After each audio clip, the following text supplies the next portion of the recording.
Chapter 14, the personal context of later life, physical, cognitive, and mental health issues. There are four objectives. First one, what are older adults like? 4.2, physical changes in health. 14.3, cognitive processes. 14.4, mental health and intervention.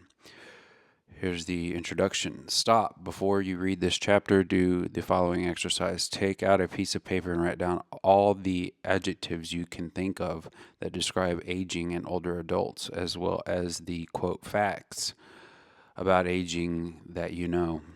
Now that you have your list, look it over carefully. Are most of your descriptions positive or negative? Do you have lots of quote facts written down or just a few? Most people lists most people's lists contain at least some words and phrases that reflect images of older adults as portrayed by the media. Many of the media's images are stereotypes of aging that are only loosely based on reality. For example, people over the age of 60 are almost never pictured in ads for perfume, but they are shown in ads for wrinkle removers. In this chapter, our journey through old age begins.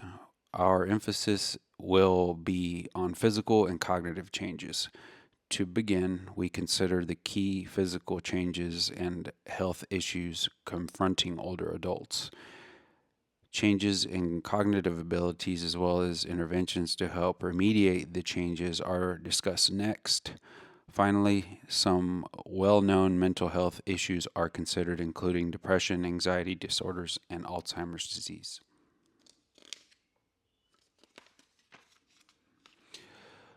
14.1, what are older adults like? There are three objectives. What are the characteristics of older adults in the population? 2, how long will most people live? What factors influence this? And 3, what is the distinction between the third and fourth age? Sarah is an 87-year-old African American woman who comes from a family of long lived individuals. She has never been to a physician in her entire life, and she has never really been seriously ill. Sarah figures it's just as well that she has never needed a physician because for most of her life she had no health insurance. Because she feels healthy and has more living that she wants to do, Sarah believes that she'll live for several more years. What is it like to be old? Do you want your own late life to be described by words and phrases you wrote at the beginning of the chapter? Do you look forward to becoming old, or are you afraid of what may lie ahead? Most of us probably want to be like Sarah and enjoy a long, healthy life. Growing old is not something we think about very much until we have to. Most of us experience the coming of old age as a surprise. It's as if we go to bed one night middle aged and wake up the next day feeling old. But we can take comfort in knowing that when the day comes, we will have plenty of company.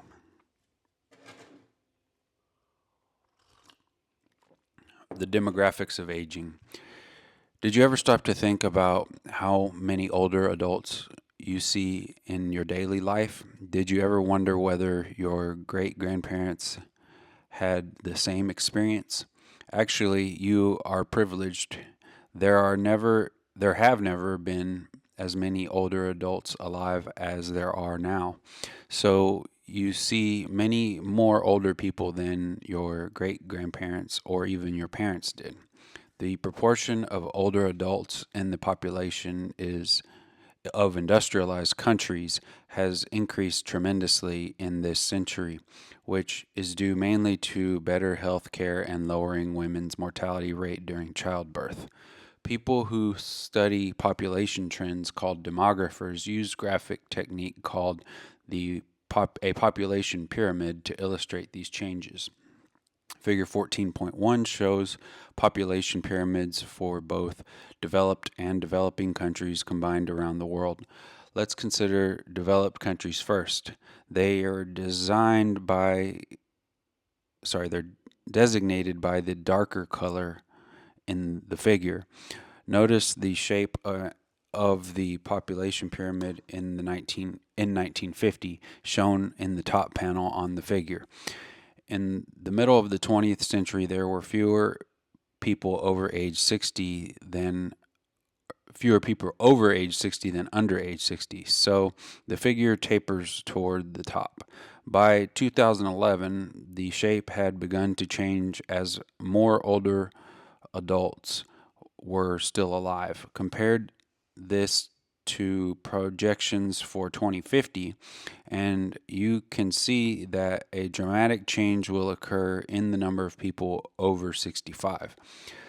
These changes also occur in developing countries, shown in the lighter color. Notice that the figures for both 1950 and 2011 look more like pyramids because there are substantially fewer older adults than younger people.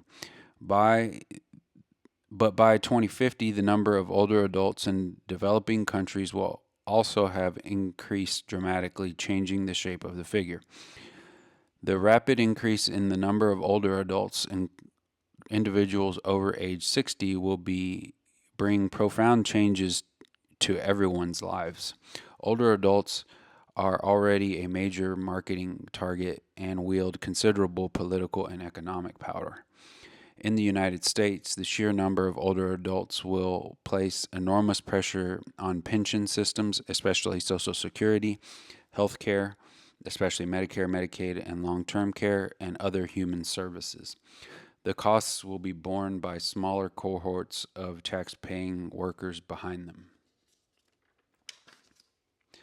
The growing strain on the social service system will intensify because the most rapidly growing segment of the U.S. population is the group of people over age 85.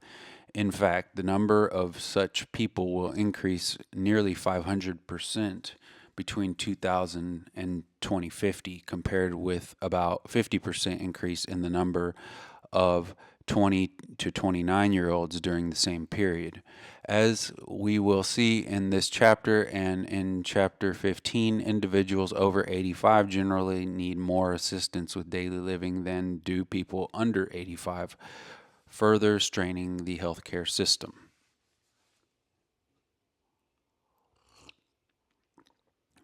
The diversity of older adults. Older adults are no more alike than people at other ages.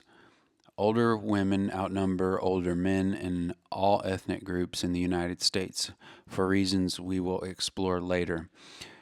The number of older adults among ethnic minority groups is increasing faster than among European Americans. For example, the number of Native American elderly has increased by nearly 2/3 in recent decades. Asian and Pacific Islander elderly have quadrupled.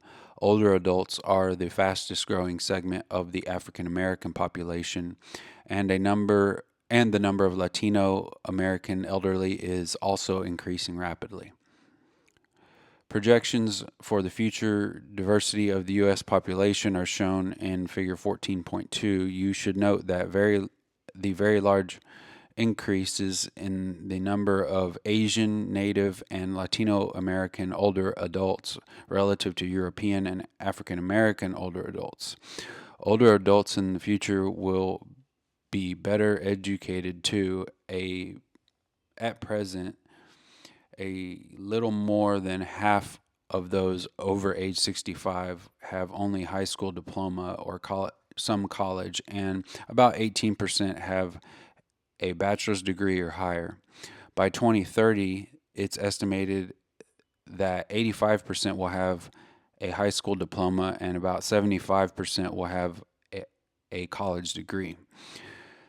These dramatic changes will be due mainly to better educational opportunities for more students and the greater need for formal schooling, especially college, to find a good job.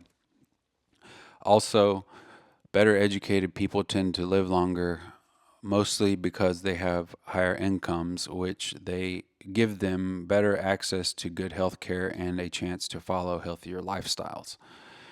Internationally, the number of older adults is also growing rapidly, and this growth is affecting nearly all countries globally. These rapid increases are due mostly to improved healthcare in developing countries. Such increases will literally change the face of the population as more people live to old age. Economically powerful countries around the world, such as Japan, China are trying to cope with increased numbers of older adults that strain the country's resources. Indeed, the rate of growth of older adults in Japan is highest in the industrialized world because of the declining birth rate. By 2025, there will be twice as many adults over age 65 as there will be children. China is grappling with increased needs for health care for their older adult population. By 2040, China expects to have more than 300 million people over age 60. So they are already addressing issues related to providing services for many more older adults, especially regarding care for older adults with dementia, such as Alzheimer's disease.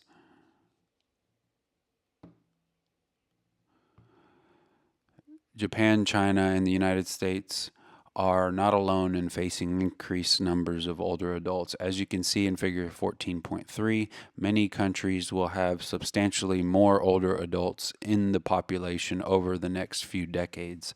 All of them will need to deal with increased needs for services to older adults and in some cases competing demands with children and younger middle-aged adults for limited resources.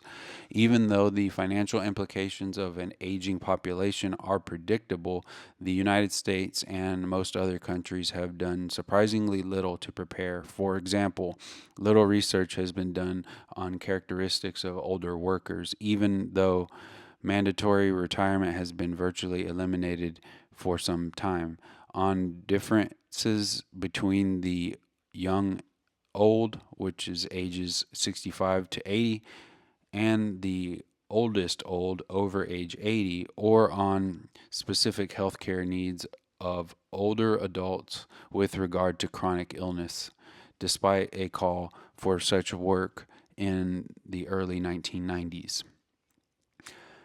As of 2011, the U.S. Congress had yet to adopt long term plans for funding Social Security and Medicare, even though the first baby boomers became eligible for reduced Social Security benefits in 2008 and for Medicare in 2011. Unfortunately, even though the issues have been clear for decades, no legislative action has resulted.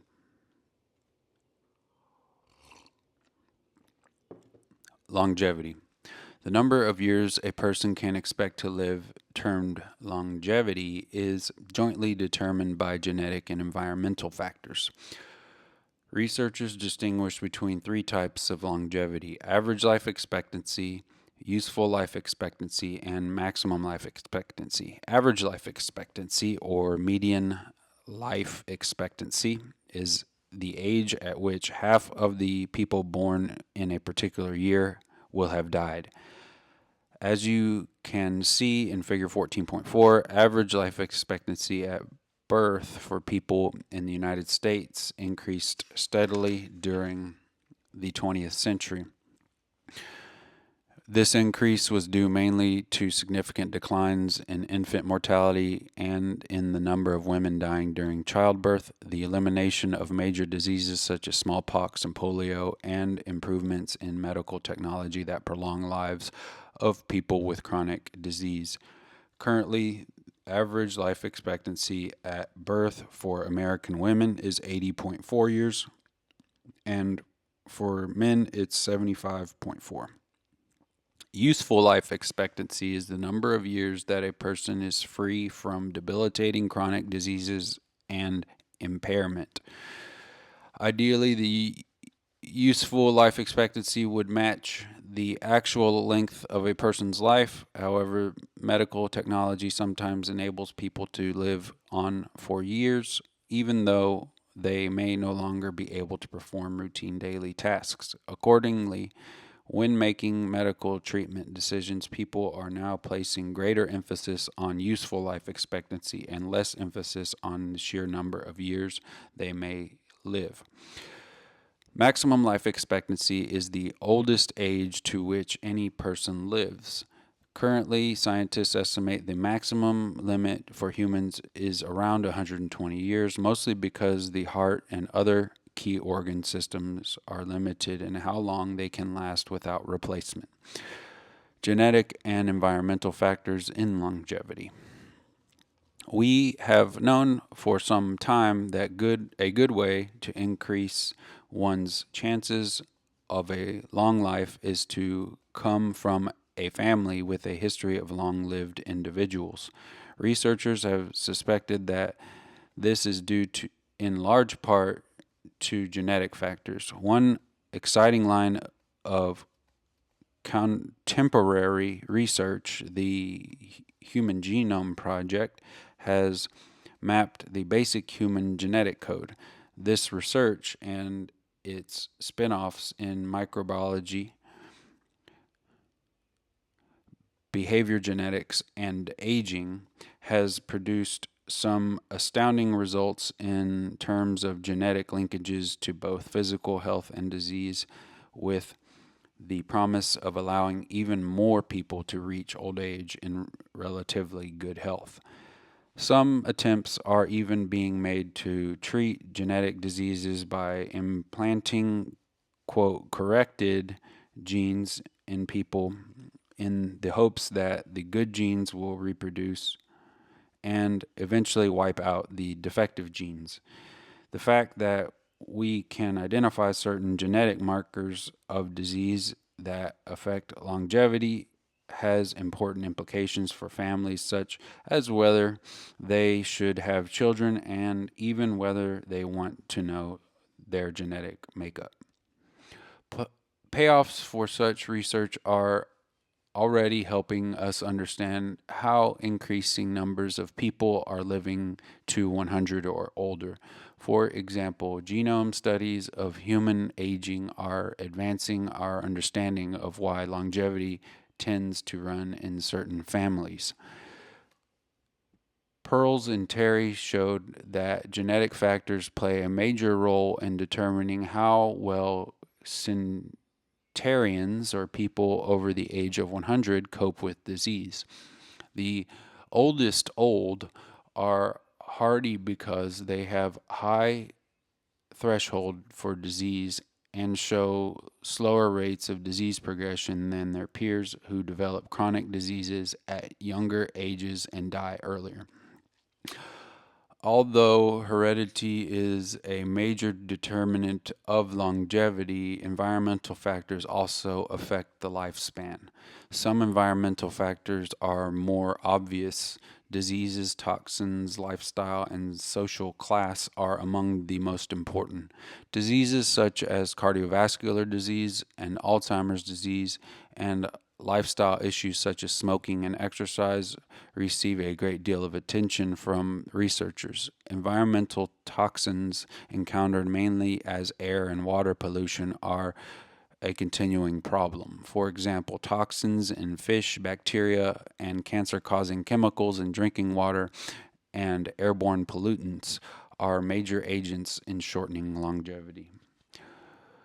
The impact of social class on longevity results from the reduced access to goods and services, especially medical care, that characterizes the poor, regardless of ethnic group, and many older adults Most poor people, and even many with full-time jobs whose employers do not provide health benefits, have little or no health insurance, and many cannot afford the cost of more healthful lifestyles. For example, living in large urban areas exposes people to serious problems such as lead poisoning from old water pipes, air pollution, poor drinking water, but many people simply cannot afford to move. How environmental factors influence average life expectancy changes over time. For example, acquired immunodeficiency syndrome, or AIDS, became a new factor in longevity during the 1980s and continues to kill millions of people around the world. In contrast, the effect of cardiovascular diseases on life expectancy is lessening somewhat in developed countries as the rates of those diseases decline owing to overall healthier lifestyles. The sad part about most environmental factors is that people are responsible for them.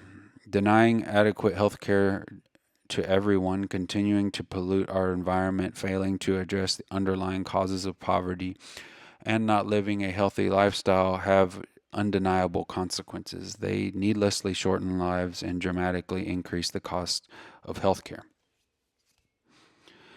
Ethnic and gender differences in longevity. Ethnic differences in average life expectancy are clear. For example, African Americans' average life expectancy at birth is roughly 6 years lower for men and 4 years lower for women than for that of European Americans. By age 65, though, the gap narrows somewhat. The life expectancy for African Americans is only about 2 years less for men and 1 year less for women than it is for European Americans, and by age 85, African Americans tend to live longer.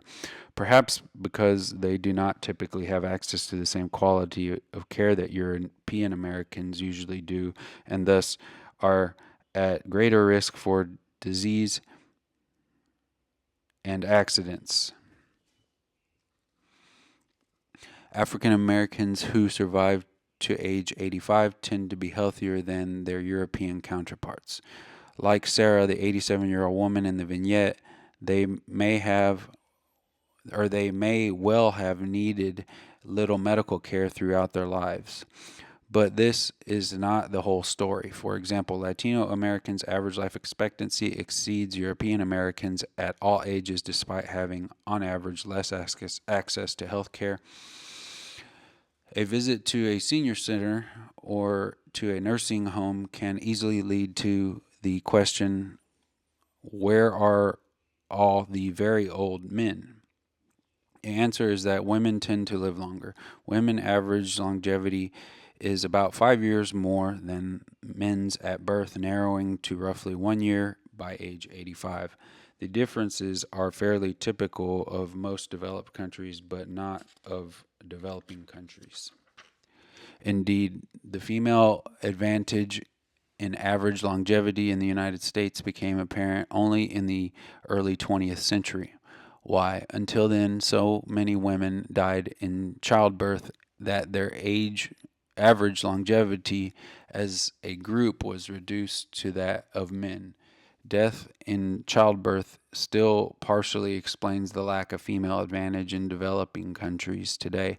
However, part of the difference in some countries also results from infanticide of baby girls. In developed countries, socioeconomic factors such as access to healthcare, work and education opportunities, and athletics also helped account for the emergence of the female advantage. What accounts for women's longevity advantage, especially in developed countries? Overall, men's rates of dying from 12 of the top 15 causes of death are significantly higher than women's at nearly every age, and men are also more susceptible to infectious diseases. Explanations based on such ideas as women's second X chromosome, more active immune functioning, and the protective effects of estrogen have not explained the difference. These results have led some to speculate that perhaps it is not simply a gender-related biological difference at work in longevity, but rather a more complex interaction of lifestyle, much greater susceptibility in men of contracting certain fatal diseases and genetics. Despite their longer average longevity, women do not have all the advantages. Interestingly, older men who survive beyond age 90 are the hardiest segment of their birth cohort in terms of performance on cognitive tests. Between ages 65 and 89, women score higher on cognitive tests. Beyond age 90, men do much better. At this point, we don't know why. International differences in longevity. Countries around the world differ dramatically in how long their populations live on average. As you can see, figure 14.5, the current range extends from 38 years in Sierra Leone, Africa, to over 82 years in Japan. Such a wide divergence in life expectancy reflects vast discrepancies in genetics, social, cultural, and economic conditions, health care, disease, and the like across developed and developing nations. The third, fourth age distinction. The development of science and gerontology, the study of older adults, in the latter part of the 20th century led to cultural, medical, and economic advances for older adults. For example, longer average longevity, increased quality of life. That in turn resulted in fundamental positive changes in how older people are viewed in society. Gerontologists and policymakers became optimistic that old age was a time of potential growth rather than of decline. This combination of factors is termed the third age. As we will see in this chapter and in chapter 15, much research has documented that the young old, ages 60 to 80, do indeed have much to look forward to. However, recent research shows conclusively that the oldest old, over age 80, typically have a much different experience, which is referred to as the fourth age. The oldest old are at the limits of their functional capacity, and few interventions to reverse the effects of aging have been successful to date. We will see that the ranges of diseases such as cancer and dementia increase dramatically in the oldest old, and that other aspects of psychological functioning, for example, memory, also undergo significant and fairly rapid decline. Baltes and Smith view the differences between the third age and the fourth age as important for research and social policy. They characterize the third age as the, quote, good news about aging, and the fourth age as the bad news. The good news, the third age, or the young old. 1. Increased life expectancy with more older people living longer and aging successfully. 2. Substantial potential for physical and mental fitness and improvement in each generation. 3. Evidence of cognitive and emotional reserves in the aging mind.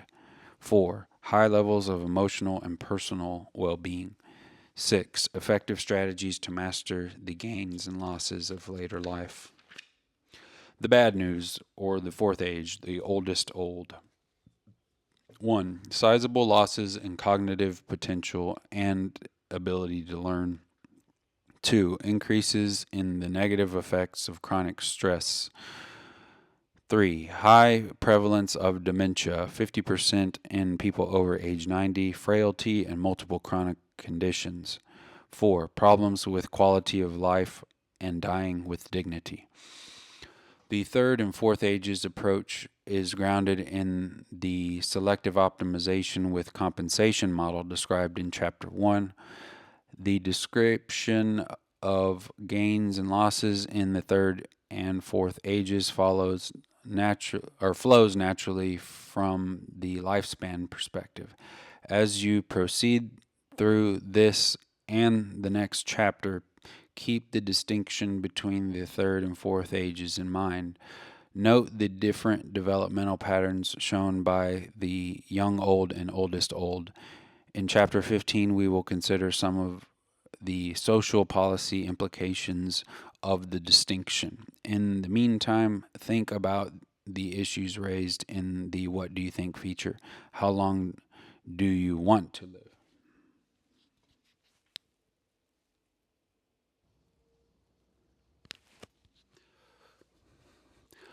14.2 Physical Changes and Health. Learning Objectives. Number 1, what are the major biological theories of aging? Number 2, what physiological changes normally occur in later life? And number 3, what are the principal health issues for older adults? Frank is an 80-year-old man who has been physically active his whole life. He still enjoys sailing, long-distance biking, and cross-country skiing. Although he considers himself to be in excellent shape, he has noticed that his endurance has decreased and that his hearing isn't quite as sharp as it used to be. Frank wonders, can he do something to stop these declines, or are they an inevitable part of growing older? If your family has kept photograph albums over many years, you are able to see how your grandparents or great grandparents changed over the years. Some of the more visible differences are changes in the color and amount of hair and the addition of wrinkles, but many other physical changes are harder to see. In this section, we consider some of these changes as well as a few things that adults can do to improve their health. As noted in Chapter 13, many aging changes begin during middle age. However, most of these changes typically do not affect people's daily lives until later in life, as Frank is discovering. But first, we will ask a basic question. Why do people grow old in the first place? Biological theories of aging. Why does everyone who lives long enough to grow old eventually die? Despite major advances in molecular biology and genetics, there is no adequate theory or explanation. Instead, there are two major groups of biological theories of aging that provide partial explanations: programmed theories and damage or error theories. Programmed theories suggest that aging is due to biological or genetic program. This possibility seems more likely as the explanation of knowledge about human genetics continues to unlock the secrets of our genetic code. Genetic programming may control cell death, the endocrine system, and the immune system. Researchers now believe that the decline in functioning in these areas may be part of a master genetic program, a kind of biological clock. For example, programmed aging appears to be a function of physiological processes, the innate ability of cells to self-destruct, the clock-like changes in some hormones, the decline in effectiveness of the immune system, and the ability of dying cells to trigger key processes in other cells. At present, we do not know how this self-destruct program is activated, nor do we understand how it works. However, understanding how programmed cell death occurs throughout the body may be the key to understanding how genes and physiological processes interact with physiological and sociocultural forces to produce aging. Damage or error theory includes several components. Wear and tear theory suggests that the body, much like any machine, gradually deteriorates and finally wears out. This theory explains some diseases such as osteoarthritis rather well. Years of use of joints causes the protective cartilage lining to deteriorate, resulting in pain and stiffness. However, wear and tear theory fails to explain most other aspects of aging. Another damage or error theory stresses the destructive effects that certain substances have on cellular functioning.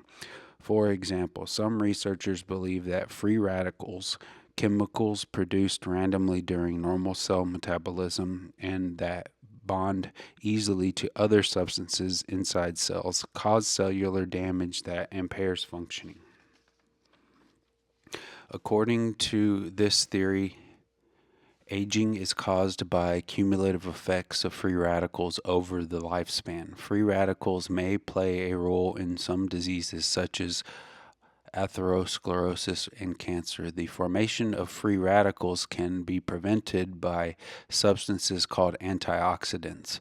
Although there is growing evidence that taking antioxidants such as vitamins A, C, and E in appropriate levels postpones the appearance of some age-related diseases, there is little evidence that taking antioxidants or other, quote, anti-aging medicine increases average longevity. Nonetheless, including antioxidants in one's diet, for example, by consuming berries, red beans, and apples, may prove beneficial as part of a good nutrition plan. Another damage or error theory focuses on cross-linking, in which the proteins interact randomly with certain body tissues such as muscles and arteries. The result of cross-linking is that normal elastic tissue becomes stiffer so that muscles and arteries are less flexible over time. The result in some cases can be serious. For example, stiffening in the heart muscle forces the heart to work harder, which may increase the risk of heart attacks. Although we know that these protein substances accumulate, there is little evidence that cross-linking causes all aspects of aging. Finally, cellular theories explain aging by focusing on processes that occur within individual cells, which may lead to buildup of harmful substances or the deterioration of cells over a lifetime. One notion focuses on the number of times cells can divide, which presumably places limits on the lifespan of a complex organism. Cells grown in laboratory culture dishes undergo only a fixed number of divisions before dying, with the number of possible divisions dropping depending on the age of the donor organism. This phenomenon is called the Hayflick limit after its discoverer, Leonard Hayflick. For example, cells of human fetal tissue are capable of 40 to 60 divisions. Cells from a human adult are capable of only about 20. What causes cells to limit their number of divisions? Evidence suggests that the tips of chromosomes called telomeres play a major role. An enzyme called telomerase is needed in DNA replication to fully replicate the telomeres, but telomerase normally is not present in cells, so with each replication, the telomeres become shorter. Eventually, the chromosomes become unstable and cannot replicate because the telomeres become too short with age, and they are also susceptible to prolonged stress. Some researchers believe that cancer cells proliferate so quickly in some cases because they can activate telomerase. Current thinking is that cancer cells may thus become functionally immortal, and that effective cancer therapy may involve targeting telomerase. Some good news comes from research indicating that aerobic exercise may help maintain telomere length, which may help slow the aging process itself. Much remains to be learned about human aging before we can create a unified theory of why it happens. Given recent research outcomes and the great complexity of processes involved, the discovery of that unified theory that answers the fundamental question of why we age may be many years away. Physiological changes. Growing older brings with it several inevitable physiological changes. Like Frank, whom we met in the vignette, older adults find that their endurance has declined relative to what it was 20 or 30 years earlier, and that their hearing has declined. In this section, we consider some of the most important physiological changes that occur in neurons, the cardiovascular and respiratory system, the motor system, and the sensory system. We also consider general health issues such as sleep, nutrition, and cancer. Throughout this discussion, you should keep in mind that although the changes we will consider happen to everyone, the rate and amount of change varies a great deal among individuals. Changes in neurons. Neuroscience research indicates that the most important normative changes with age involve structural change in neurons, the basic cells in the brain, and in how they communicate. Recall the basic structures of the neuron we encountered in Chapter 3, shown again here in Figure 14.6. Two structures in neurons are most important in understanding aging. The dendrites, which pick up information from other neurons, and the axon, which transmits information inside a neuron from the dendrites to the terminal branches. Each of the changes we consider in this section impairs the neuron's ability to transmit information, which ultimately affects how well the person functions. Three structural changes are most important in normal aging: neurofibrillary tangles, dendritic changes, and neuritic plaques. For reasons that are not understood, fibers that compose the axon sometimes become twisted together to form spiral-shaped masses called neurofibrillary tangles. These tangles interfere with the neuron's ability to transmit information down the axon. Some degree of tangling occurs normally with age, but large numbers of neurofibrillary tangles are associated with Alzheimer's disease and other forms of dementia.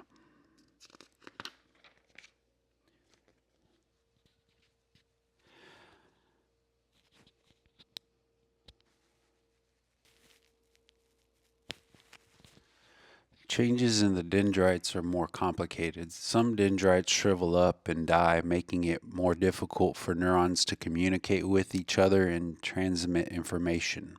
However, research indicates that dendrites continue to grow in some areas of the brain, and embryonic stem cell research indicates that inducing growth may be a future way to treat brain disease and injury. This may help explain why older adults continue to improve in some areas, as we will discover later in this chapter. Why some dendrites degenerate and others do not is poorly understood. It may reflect the existence of two different families of neurons.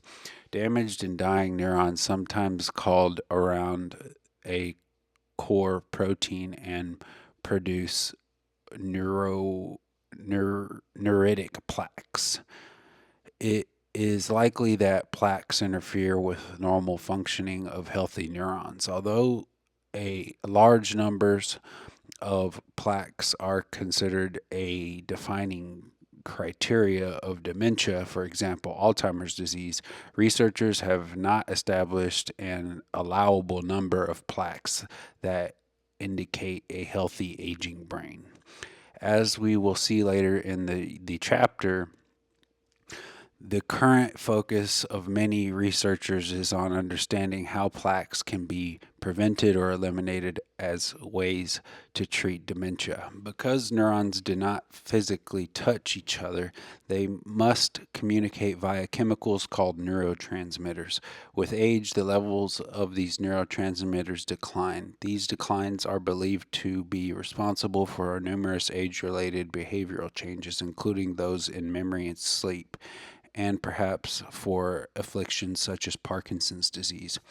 These changes in neurons are a normal part of aging. However, when these changes occur at a much greater rate, they cause considerable problems and are associated with Alzheimer's disease or related diseases, conditions we discuss in more detail on pages 532 and 530 or through 536.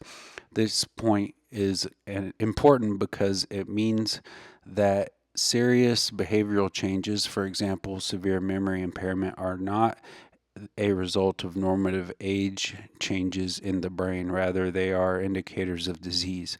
We are learning a great deal about the relations between changes in the brain and changes in behavior through technological advances in non-invasive imaging and in assessing psychological functioning. Sorry.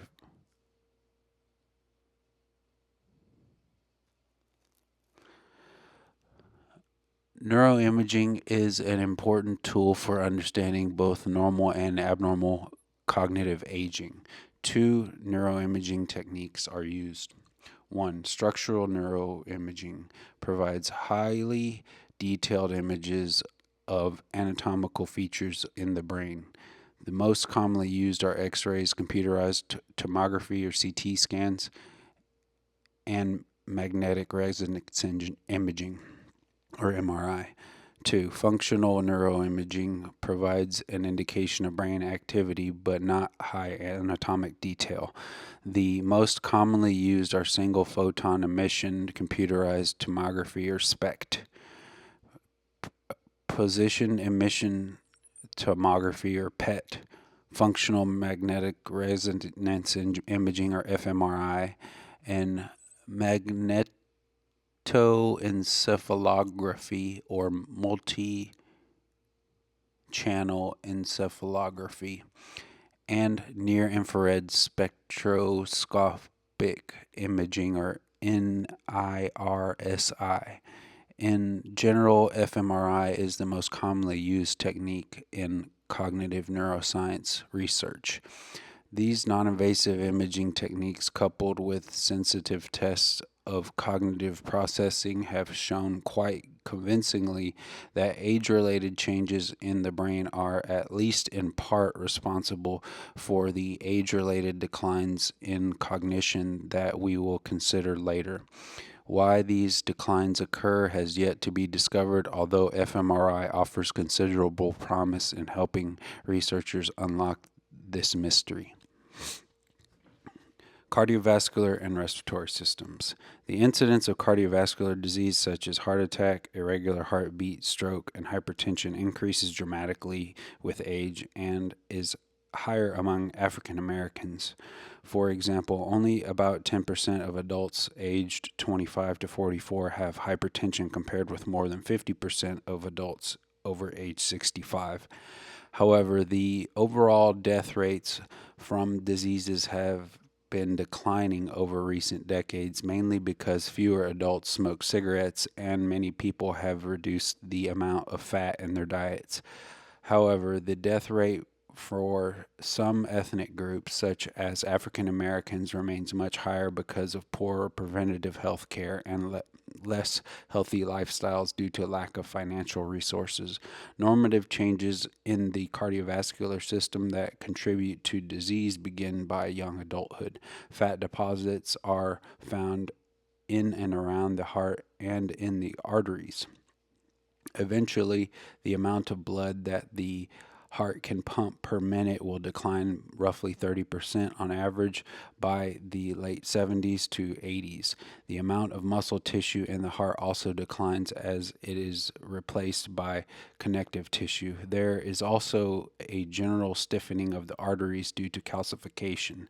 These changes appear irrespective of lifestyle, but they occur more slowly in people who exercise, eat low fat diets, and manage to lower stress effectively.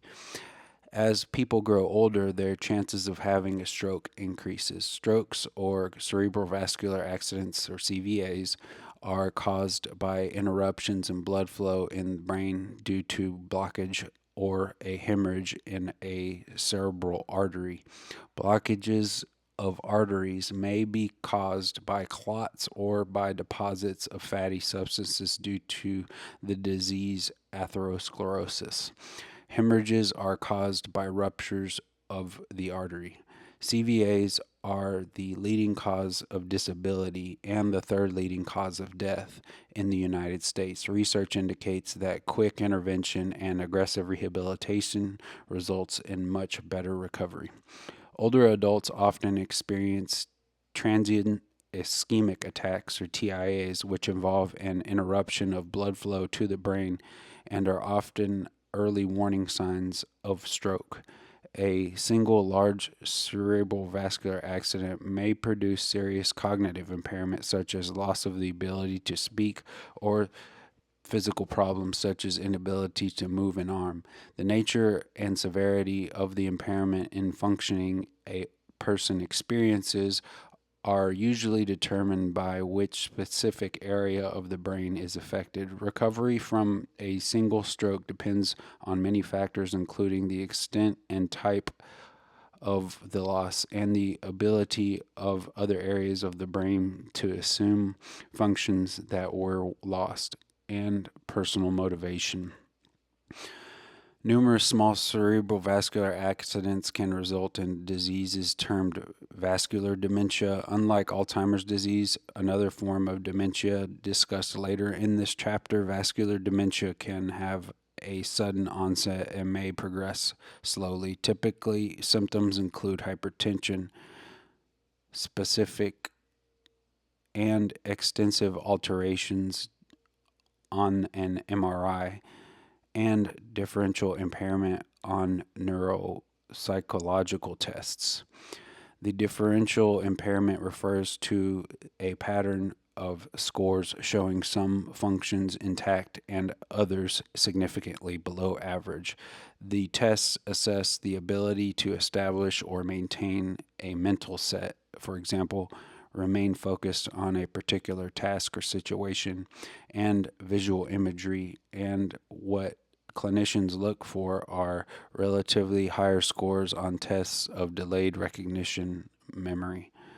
Individuals' specific symptoms patterns may vary a great deal depending on which specific areas of the brain are damaged. In some cases, vascular dementia has a much faster course than Alzheimer's disease, resulting in death, an average of 2 to 3 years after onset. In other cases, the disease may progress much more slowly with idiosyncratic symptom patterns. Single cerebrovascular accidents and vascular dementia are diagnosed similarly.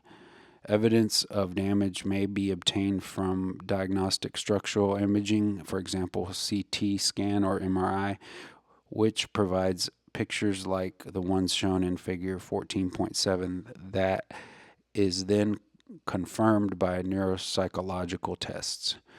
Known risk factors for both conditions include hypertension and a family history of the disorders. Although the size of the lungs does not change with age, the maximum amount of air in one breath drops 40% from age 25 to age 85, mostly due to stiffening of the rib cage and air passages with age, and to destruction of the air sacs in the lungs by pollution and smoking. The decline is the main cause of shortness of breath after physical exertion in later life. Because of the cumulative effects of breathing polluted air over a lifetime, it is hard to say how much of these changes is strictly age related. The most common form of incapacitating respiratory disease among older adults is chronic obstructive pulmonary disease, or COPD. COPD can be extremely debilitating condition and may result in depression, anxiety, and the need to be continually connected to oxygen. Emphysema is the most common form of COPD. Although most cases of emphysema are due to smoking, some forms are genetic. Asthma is another common type of COPD. Parkinson's disease. Parkinson's disease is known primarily for its characteristic motor symptoms, very slow walking, difficulty getting into and out of chairs, and a slow hand tremor. These problems are caused by deterioration of neurons in the midbrain that produce the neurotransmitter dopamine. Former boxing champion Muhammad Ali and actor Michael J. Fox are some of the more famous individuals who have Parkinson's disease. Over 1 million people in the United States, roughly, or over 4 million globally, have Parkinson's disease. Symptoms of Parkinson's disease are treated effectively with two primary approaches: medication and surgery. The most common medications are levodopa, which raises the functional level of dopamine in the brain; Sinemet, a combination of levodopa and carbidopa, which gets more levodopa to the brain; and Stalevo, a combination of Sinemet and entacapone, which extends the effective dosage time of Sinemet. Surgical intervention involves using a device called a neurostimulator, which acts like a brain pacemaker by regulating brain activity when implanted deep inside the brain. Research indicates that a neurostimulator may prove effective in significantly reducing tremors, shaking, and rigidity and stiffness, and walking problems when medications fail. For reasons we do not yet understand, roughly 30 to 50% of the time, Parkinson's disease also involves severe cognitive impairment and eventually dementia. Sensory changes. Growing older brings with it several normative changes in sensory abilities. These changes can affect people's ability to enjoy life, but most cases can be adequately compensated for through various types of interventions. Vision. Two major kinds of age-related structural changes occur in the eye as we reach old age. One is a decrease in the amount of light that passes through the eye, resulting in the need for more light to do tasks such as reading. As you might suspect, this change is one reason older adults do not see as well in the dark, which may account in part for their reluctance to go places at night.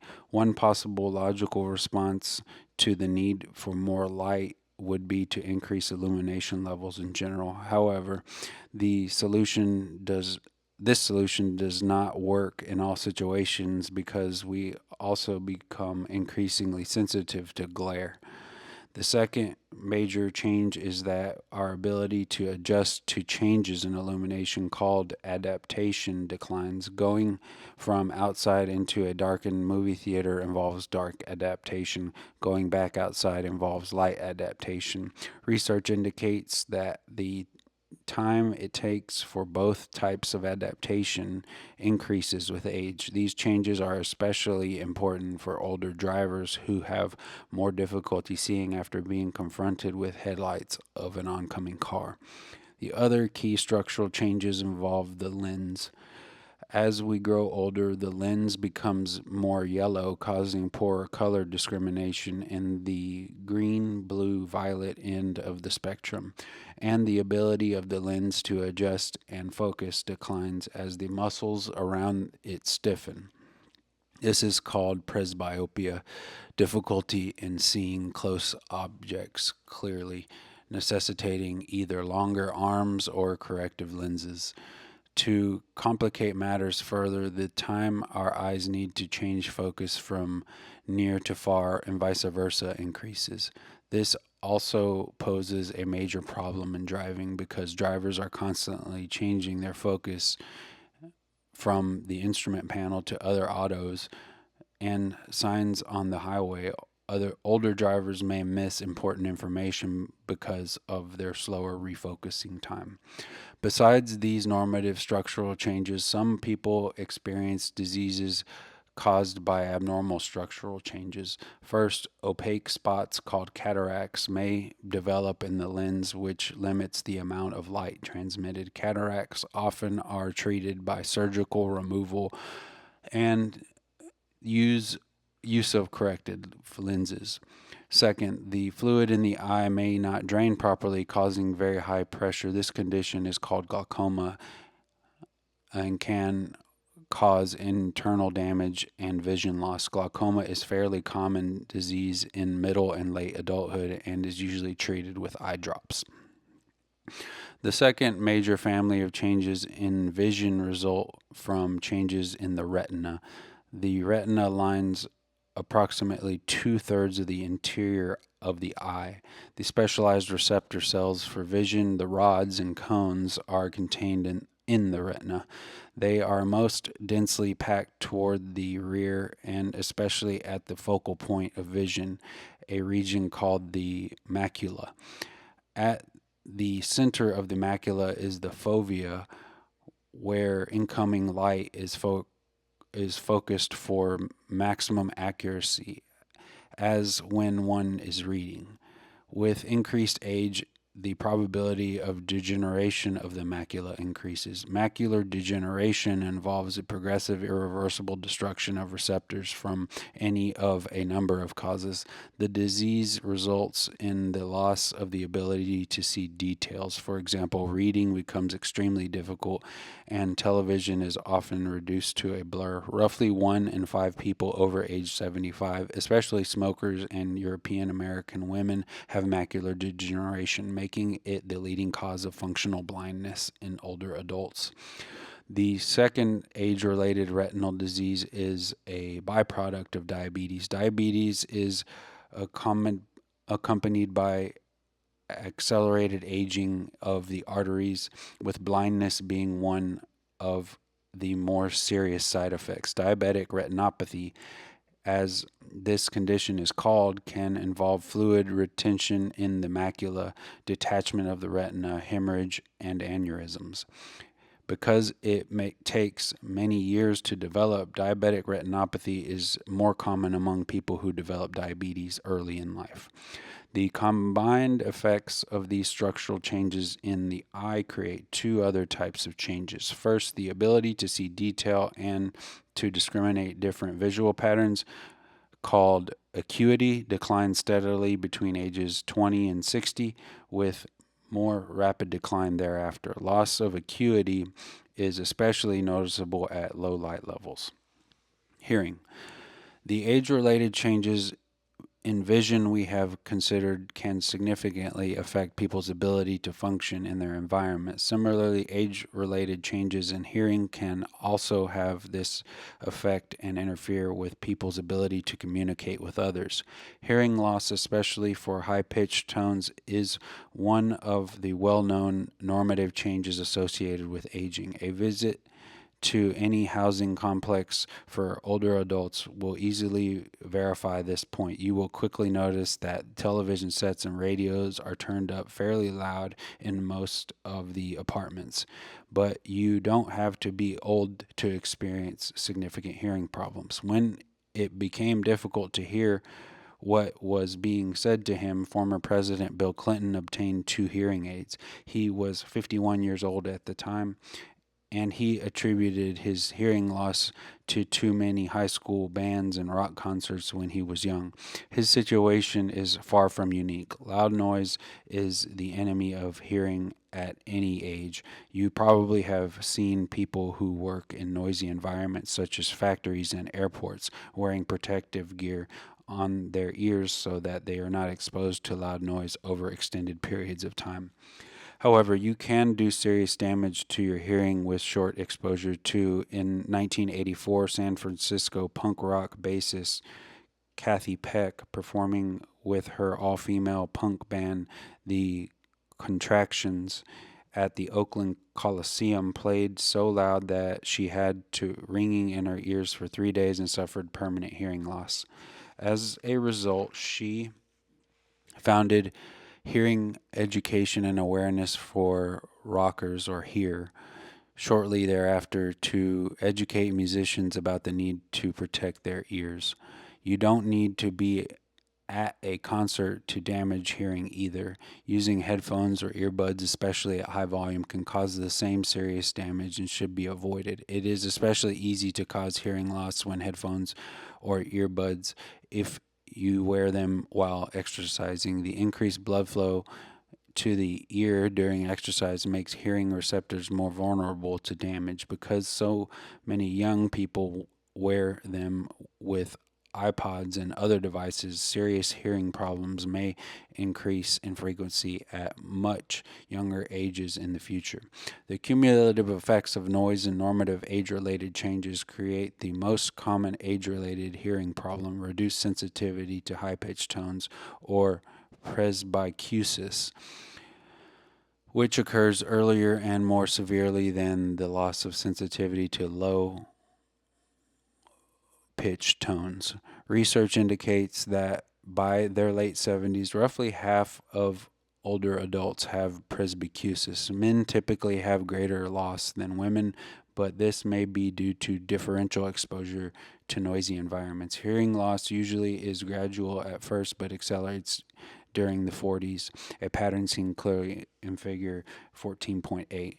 Presbycusis results from four types of changes in the inner ear: sensory, consisting of atrophy and degeneration of receptor cells; neural, consisting of loss of neurons in the auditory pathway in the brain; metabolic, consisting of diminished supply of nutrients to the cells in the receptor area; and mechanical, consisting of atrophy and stiffening of the vibrating structures in the receptor area.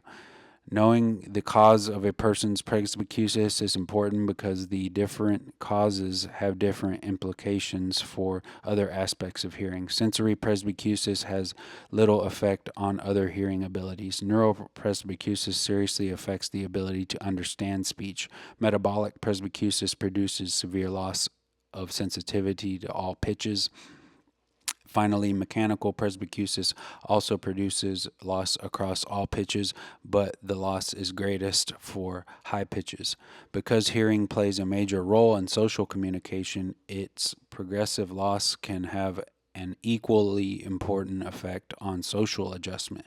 Loss of hearing in later life may cause numerous adverse emotional reactions such as loss of independence, social isolation, irritation, paranoia, and depression. Much research indicates that hearing loss per se does not cause social maladjustment or emotional disturbance. However, friends and relatives of an older person with hearing loss often attribute emotional changes to hearing loss, which strains the quality of interpersonal relationships, and the older person's emotional well-being can be negatively affected.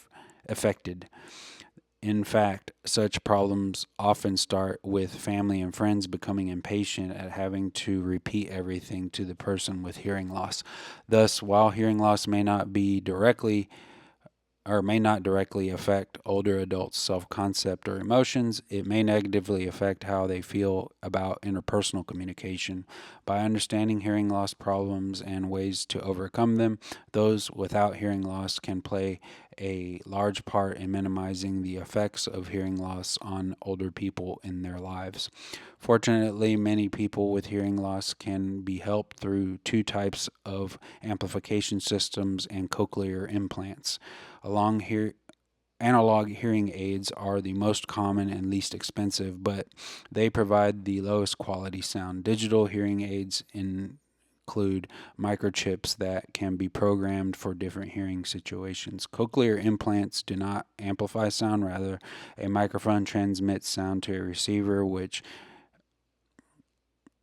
stimulates auditory nerve fibers directly. Although technology continues to improve, none of these devices can duplicate our original equipment, so be kind to your ears. Taste and smell. The sense of taste remains largely intact in older adults, as do sensitivity to touch, temperature, and pain. Some changes in taste have also been associated with mild cognitive impairment and with Alzheimer's disease. However, substantial age declines in smell occur after age 70 in many people, and large declines are characteristic of Alzheimer's disease. These changes can be dangerous. For example, very old adults often have difficulty detecting the substances added to natural gas to make leaks noticeable, which can prove fatal. Falls. Changes in eyesight, hearing, muscle tone, reflexes, and balance make older people increasingly likely to fall. Indeed, the fear of falling and becoming injured is a real concern for many older adults and can affect their willingness to engage in certain types of activities. Staying active and fit, along with taking precautions such as ensuring that there is sufficient light and no loose carpets, can also help reduce falls. Effects on everyday life. The sensory changes that people experience as they age have important implications for their everyday lives. Some, such as difficulty reading things up close, are minor annoyances that are easily corrected by wearing reading glasses. Others are more serious and less easily addressed. For example, the ability to drive a car is affected by changes in vision and hearing. Because sensory changes may also lead to accidents around the home, it is important to design a safer environment that takes these changes into account. Many accidents can be prevented by maintaining health through prevention and conditioning, but making some relatively simple environmental changes also helps. For example, falls are a most common cause of accidental serious injury and death among older adults. Here are some steps that can help reduce the potential for falls. 1. Illuminate stairways and provide light switches at both the top and the bottom of stairs. 2. Avoid high gloss floor finishes because their glare and their tendency to be slippery when wet. 3. Provide night lights or bedside remote control light switches. 4. Be sure both sides of stairways have sturdy handrails. 6. Tack down carpeting on stairs or use non-skid treads.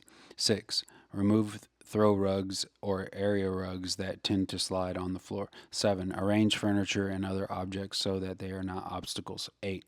Use grab bars on bathroom walls and non-skid mats or strips in bathtubs. And I believe 8. Keep outdoor steps and walkways in good repair. Health issues. In Chapter 13, we examined how lifestyle factors can lower the risk of many chronic diseases. The importance of health promotion does not diminish with increasing age. As we see, lifestyle factors influence sleep, nutrition, and cancer. In addition, whether an older adult is an immigrant can, at least in the United States, make a significant difference in health status. Yet the biggest issue facing older adults is what the American Psychological Association calls a broken healthcare system for older adults.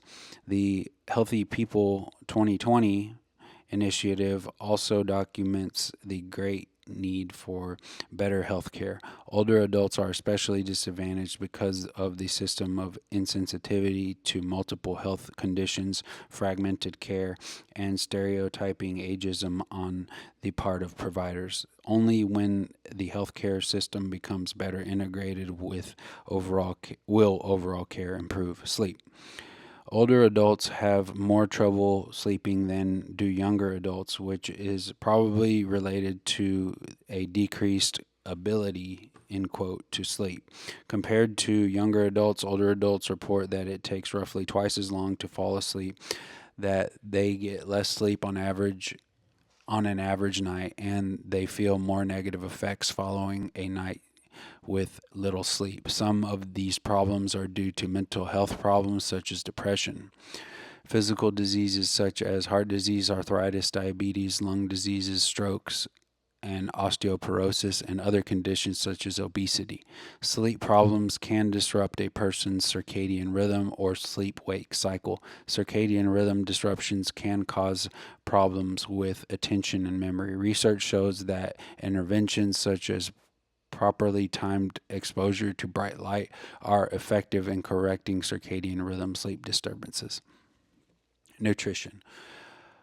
Most older adults do not require vitamin or mineral supplements as long as they are eating a well-balanced diet. Even though body metabolism declines with age, older adults need to consume the same amount of protein and carbohydrates as young adults because of changes in how readily the body extracts the nutrients from the substances. Because they are typically in poor health, residents of nursing homes and frail older adults are especially prone to malnutrition or deficiencies of such nutrients as vitamin B12 and folic acid unless their diets are closely monitored. A good nutritional guide for older adults is the modified MyPyramid for older adults developed by Tufts University. Based on the U.S. Department of Agriculture's guidelines, the modified MyPyramid takes into account the changes that occur with age. You can find the modified MyPyramid at nutrition.tufts.edu. Cancer. One of the most important health promotion steps people can take is cancer screening. In many cases, screening procedures involve little more than tests performed by a physician's office, for example, visual screenings for signs of skin cancer.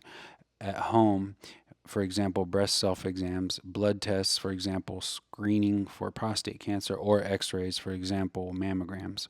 Why is cancer screening so important? As shown in figure 14.9, the risk of getting cancer increases markedly with age. Why this happens is not fully understood. Unhealthy lifestyles like smoking and poor diet, genetics, and exposure to cancer-causing chemicals certainly are important, but do not fully explain the age-related increase in risk.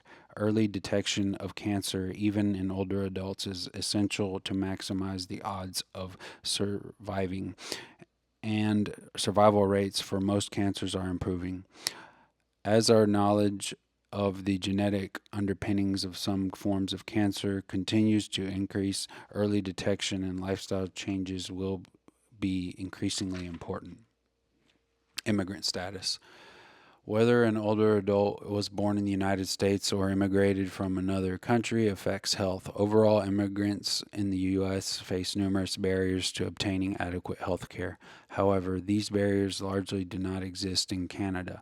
Whether or not there are structural barriers, immigrants still face challenges. Immigrants may have difficulty communicating problems with family members or professionals if they do not speak English. Similarly, language and cultural differences need to be considered in performing examinations with immigrants.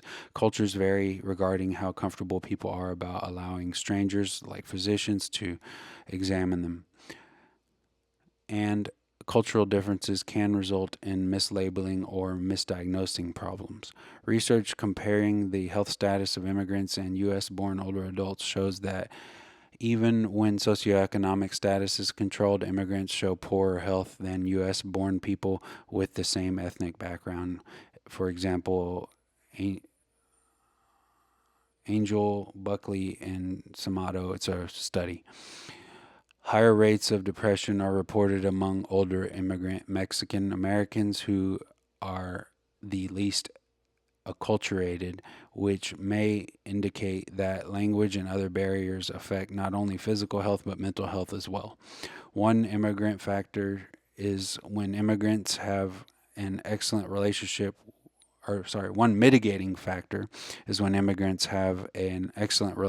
with their child. When that is the case, older immigrants have fewer chronic illnesses.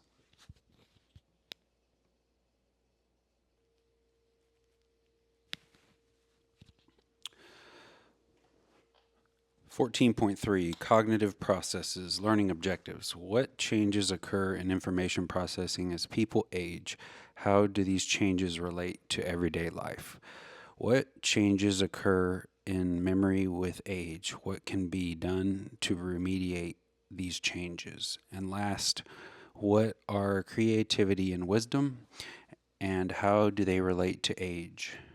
Rocio is a 75-year-old widow who feels that she does not remember recent events, such as whether she took her medicine, as well as she used to, but she has no trouble remembering things that happened in her 20s. Rocio wonders if this is normal or whether she should be worried. Rocio, like many older people, takes medications for arthritis, allergies, and high blood pressure. However, each drug has its own pattern. Some are taken only with meals, others are taken every 8 hours, and still others are taken twice daily. Keeping these regimens straight is important to avoid potentially dangerous interactions and side effects. Older people face the problem of remembering to take each medication at the proper time. Such situations place heavy demand on cognitive resources such as attention and memory. In this section, we examine age-related changes in these and other cognitive processes, including reaction time, intelligence, and wisdom. Information processing. In Chapter 1, we saw that one theoretical framework for studying cognition is information processing theory. This framework provides a way to identify and study the basic mechanisms by which people take in, store, and remember information. Innovations and discoveries in neuroscience have resulted in major advances in our understanding of how people process information across the lifespan. Neuroscience has guided investigators as they examine age-related differences in basic processes such as attention and reaction time, particularly through the use of neuroimaging.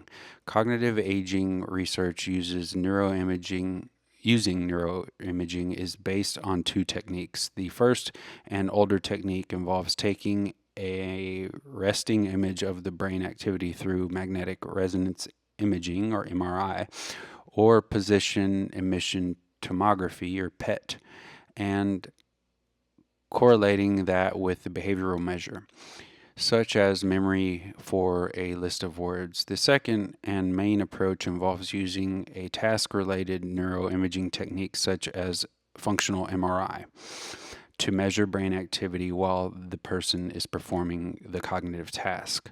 Psychomotor speed. You are driving home from a friend's house when all of a sudden a car pulls out of a driveway right into your path. You must hit the brakes as fast as possible or you will have an accident. How quickly can you move your foot from the accelerator to the brake? This real-life situation is an example of psychomotor speed, the speed with which a person can make a specific response. Psychomotor speed, also called reaction time, is one of the most studied phenomena of aging, and hundreds of studies all point to the same conclusion. People slow down as they get older. In fact, the slowing with age finding is so well documented that many researchers accept it as the only universal behavioral change in aging discovered so far. As the cartoon shows, even Garfield feels the effects, but blames faster spiders. For people, though, it's not that the world really speeds up. We definitely slow down in general. However, data suggests that the rate at which cognitive processes slow down from young adulthood to late life varies a great deal depending on the task. The most important reason reaction times slow down is that older adults take longer to decide that they need to respond, especially when the situation involves ambiguous information. Even when the information presented indicates that a response will definitely be needed, there is an orderly slowing of responding with age. As the uncertainty of whether a response is needed increases, older adults become differentially slower. The difference in reaction time between older adults and middle-aged adults increases as the uncertainty level increases. Although response slowing is inevitable, the amount of decline can be reduced if older adults are allowed to practice making quick responses or if they are experienced in the task. In a classic study, Salthouse showed that although other secretaries' reaction times, measured by how fast they could tap their finger, were slower than those of younger secretaries, their computed typing speed was no slower than that of their younger counterparts. Why? Typing speed is calculated on the basis of words typed, including those corrected for errors. Because older typists are more accurate, their final speeds were just as good as those of younger secretaries whose work tended to include more errors. Also, older secretaries are better at anticipating what letters come next.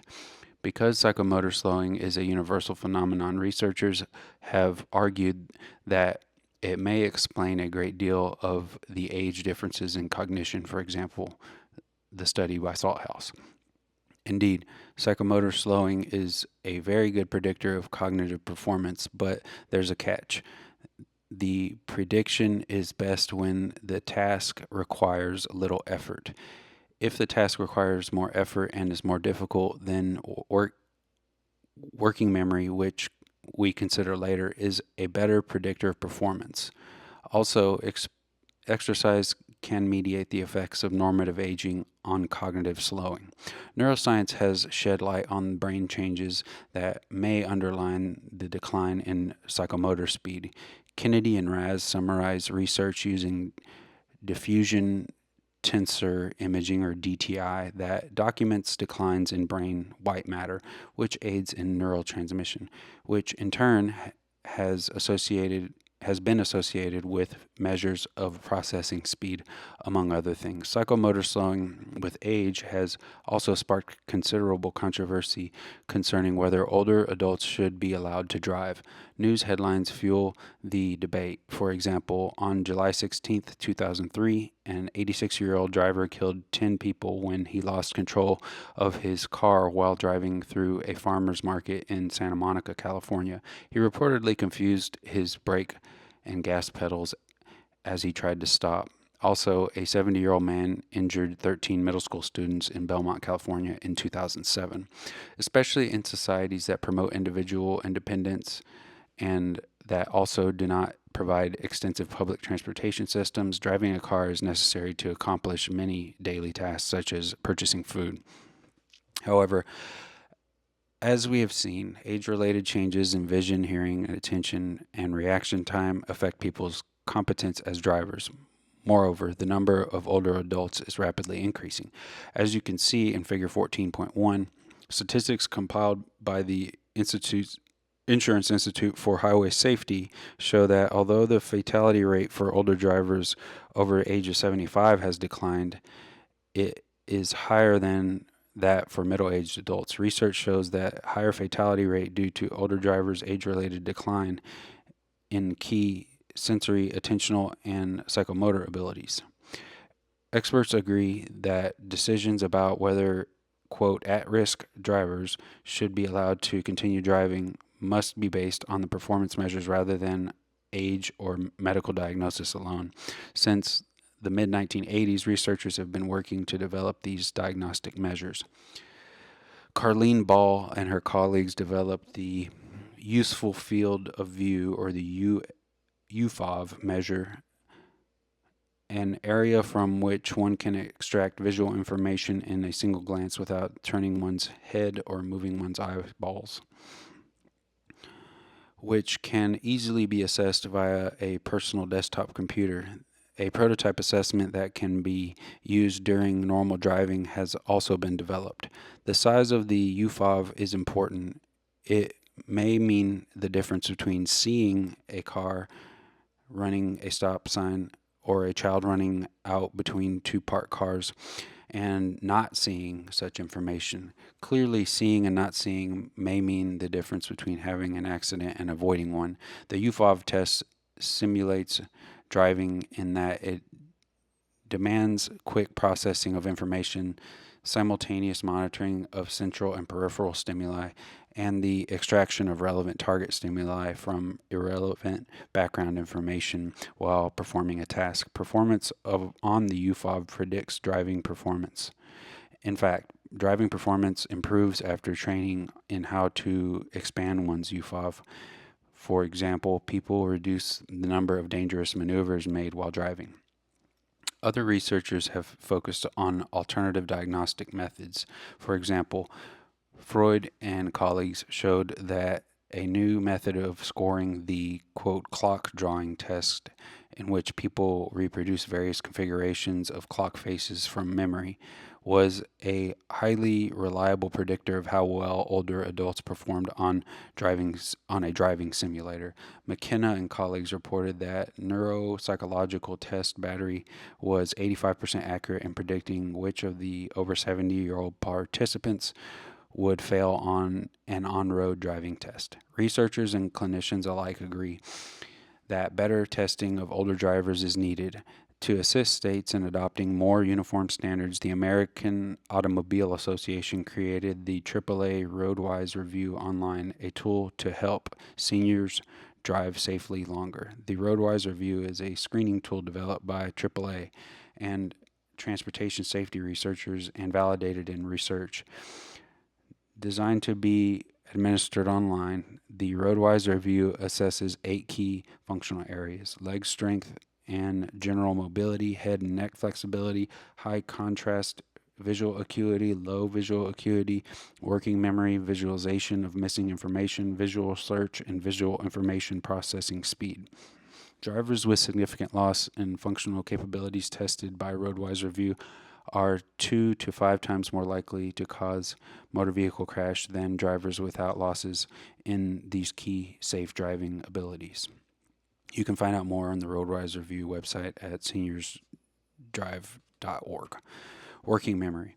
One evening while you are watching television, you suddenly remember that your significant other's birthday is a week from tomorrow. You decide that a nice romantic dinner would be a great way to celebrate, so you go online and find a restaurant that is perfect for a romantic dinner. See that you must call to make reservations, look at the phone number, pick up your phone and call.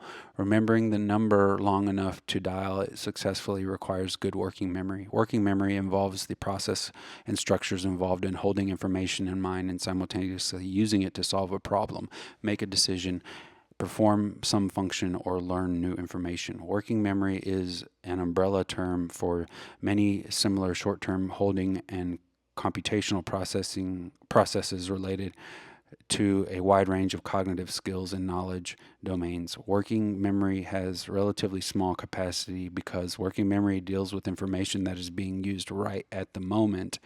It acts as kind of a scratch pad or blackboard. Unless we take some action to keep the information active, perhaps by rehearsal or pass it along to long-term storage, the page we are using will be filled up quickly. To handle more information, some of the old information must be discarded. Working memory generally declines with age, and several researchers use this fact to explain age-related differences in cognitive performance on tasks that are difficult and demand considerable effort and resources. These findings can be integrated under the goal maintenance account. Taken together, working memory and psychomotor speed provide a powerful set of explanatory constructs for predicting cognitive performance.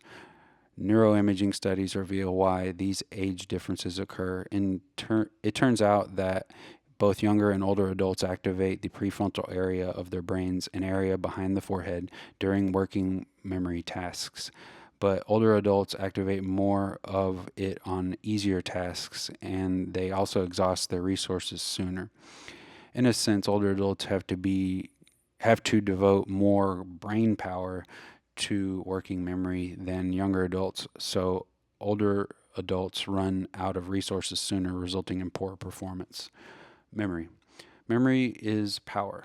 Indeed, it is. When you think of the importance of remembering tasks, faces, lists, instructions, and our personal past and identity, perhaps that is why people put such a premium on maintaining good memory in old age. Many older adults use it to judge whether their mind is intact. Poor memory is often viewed as an inevitable part of aging, but is it? And if it is, what aspects of memory change happen to everyone and which ones don't? Many people, like Rocio, the woman in the vignette, believe that forgetting a loaf of bread at the store when one is 25 is not a big deal, but for forgetting it when one is 65 is cause for alarm, a sign of Alzheimer's disease or some other malady. Is this true? In this section, we sort out the myth and the reality of memory change with age. What changes? The study of memory aging generally focuses on two types of memory: explicit memory and deliberate and conscious the deliberate and conscious remembering of information that is learned and remembered at a specific time, and implicit memory, the unconscious remembering of information learned at some earlier time. Explicit memory is further divided into episodic memory, the general class of memory having to do with conscious recollection of information from a specific time or event, and semantic memory, the general class of memory concerning the remembering of meanings of words or concepts not tied to a specific time or event. The results of hundreds of studies point to several conclusions. Older adults tend to perform worse than younger adults on tests of episodic memory recall in that they omit more information, include more intrusions, and repeat more previously recalled items. These age differences have been well documented and are large. For example, more than 80% of sample adults in their 20s will do better than adults in their 70s. These differences are not reliably lowered by a slower presentation or by giving cues or reminders during the recall. On recognition tests, age differences are smaller but still present. Older adults also tend to be less efficient at spontaneously using memory strategies to help themselves remember, but can learn to use strategies effectively. In contrast, age differences on semantic memory tasks are typically absent in normative aging, but are found in persons with dementia, making this difference one way to diagnose probable cases of abnormal cognitive aging. Similarly, age differences are typically absent on tests of implicit memory, such as with picture priming. Picture priming tasks are tasks in which people are shown pictures of objects, not asked to remember them, distracted, and then asked to name a series of pictures, some of which they had seen before. Priming occurs when people name the pictures they had seen before more quickly. However, one area in which older adults have difficulty is in word finding, such as delays in coming up with the right word based on a definition and having more tip of the tongue experiences. Neuroimaging research has discovered that word finding problems are related to how much white matter is intact in the brain.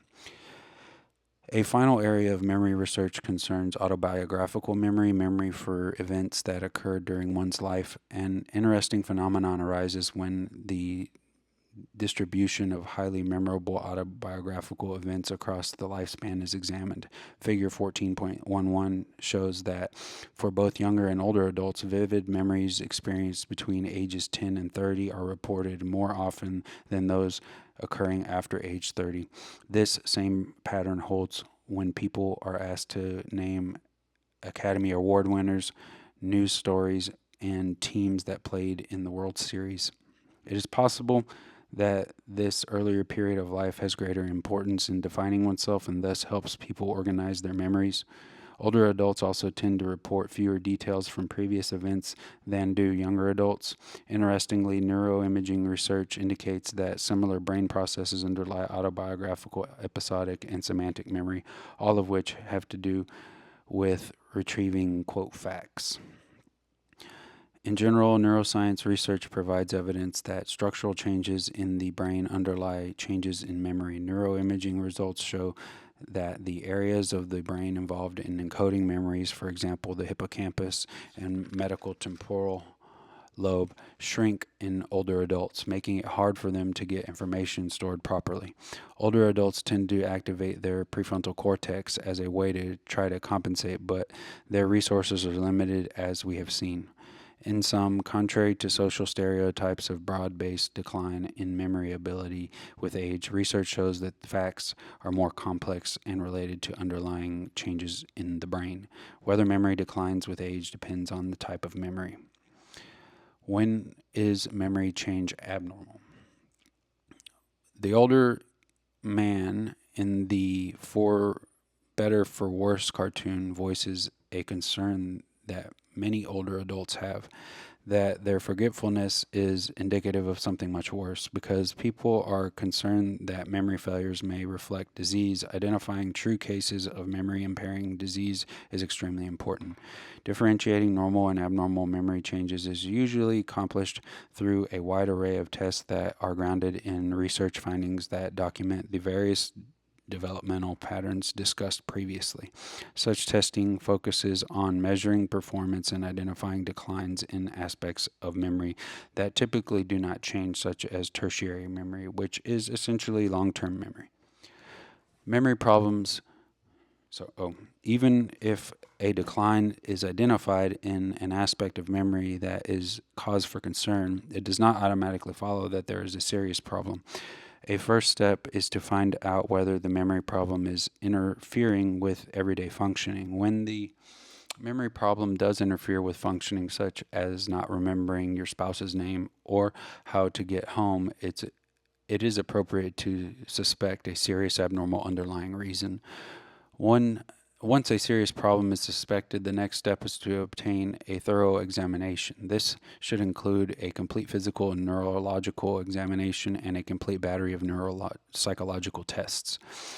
These may help identify the nature and extent of the underlying problem and provide information about what steps, if any, can be taken to alleviate these difficulties.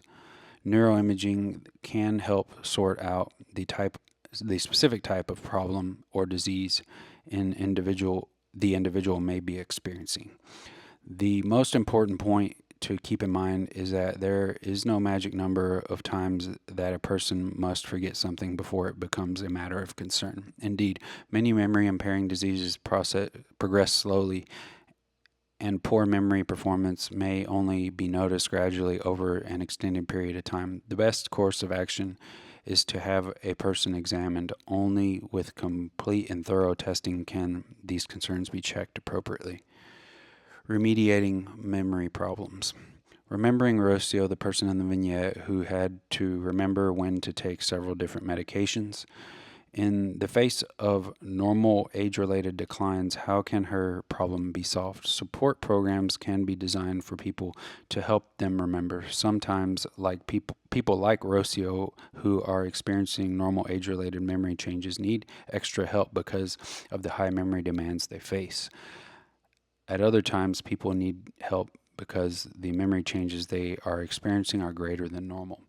Camp and colleagues developed the EIEIO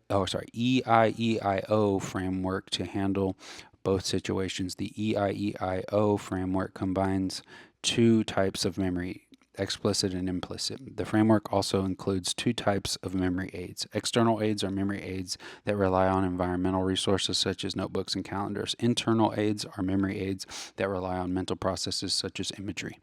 The aha experience that comes with suddenly remembering something again, as in the "oh, now I remember," is followed by the "oh" that follows the E's in the I's. As you can see in figure 14.12, the EIEIO framework allows different types of memory to be combined with different types of memory aids to provide a broad range of intervention options to help people remember. You are probably most familiar with the explicit, external, and explicit internal types of memory aids. Explicit internal aids, such as rehearsal, help people remember phone numbers. Explicit external aids are used when information needs to be better organized and remembered, such as using a smartphone to remember appointments. Implicit internal aids represent nearly effortless learning, such as association between the color of a particular wing of the apartment building one lives in and the fact that one's residence is there. Implicit external aids, such as icons representing time of day and the number of pills to take, help older adults remember their medication. In general, explicit external interventions are the most frequently used to remediate in the kinds of memory problems that older adults face, probably because such methods are easy to use and widely available. For example, virtually everyone owns either a smartphone or an address book in which they store addresses and phone numbers. Explicit external interventions have other important applications too. Ensuring that older adults take the proper medication at the proper time is a problem best solved by explicit external intervention, a pillbox that is divided into compartments corresponding to the days of the week and different times of the day, which research shows to be the easiest to load and results in the fewest medication errors. Electronic pillboxes that vibrate when it is time to take medication work well for people with mild to moderate memory decline. This type of device is especially helpful for older adults with limited literacy skills. Memory interventions like this can help older adults maintain their independence. Nursing homes also use explicit external interventions such as bulletin boards with the date and weather conditions or activity charts to help residents keep in touch with current events. The EIEIO framework can be used to design remediation strategies for any kind of memory problem, including those due to disease and abnormal patterns of aging. Neuroscience research supported by neuroimaging studies has conclusively shown that older adults use workarounds in their brains as an attempt to compensate for structural changes that impair certain aspects of memory. This research supports the notion that memory aids work and that matching the type of memory intervention with the specific memory problem will maximize the likelihood of success over the long run.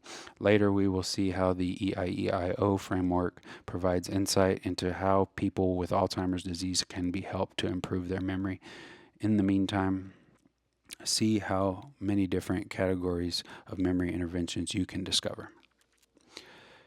Creativity and wisdom. Two aspects of cognition that have been examined for age-related differences are creativity and wisdom. Each has been the focus of stereotypes. Creativity is assumed to be the function of young people, whereas wisdom is assumed to be the province of older adults. Let's see whether these views are accurate. Creativity. What makes a person creative? Is it exceptional productivity? Quincy Jones has written hundreds of musical pieces and produced numerous albums, including Michael Jackson's classic Thriller.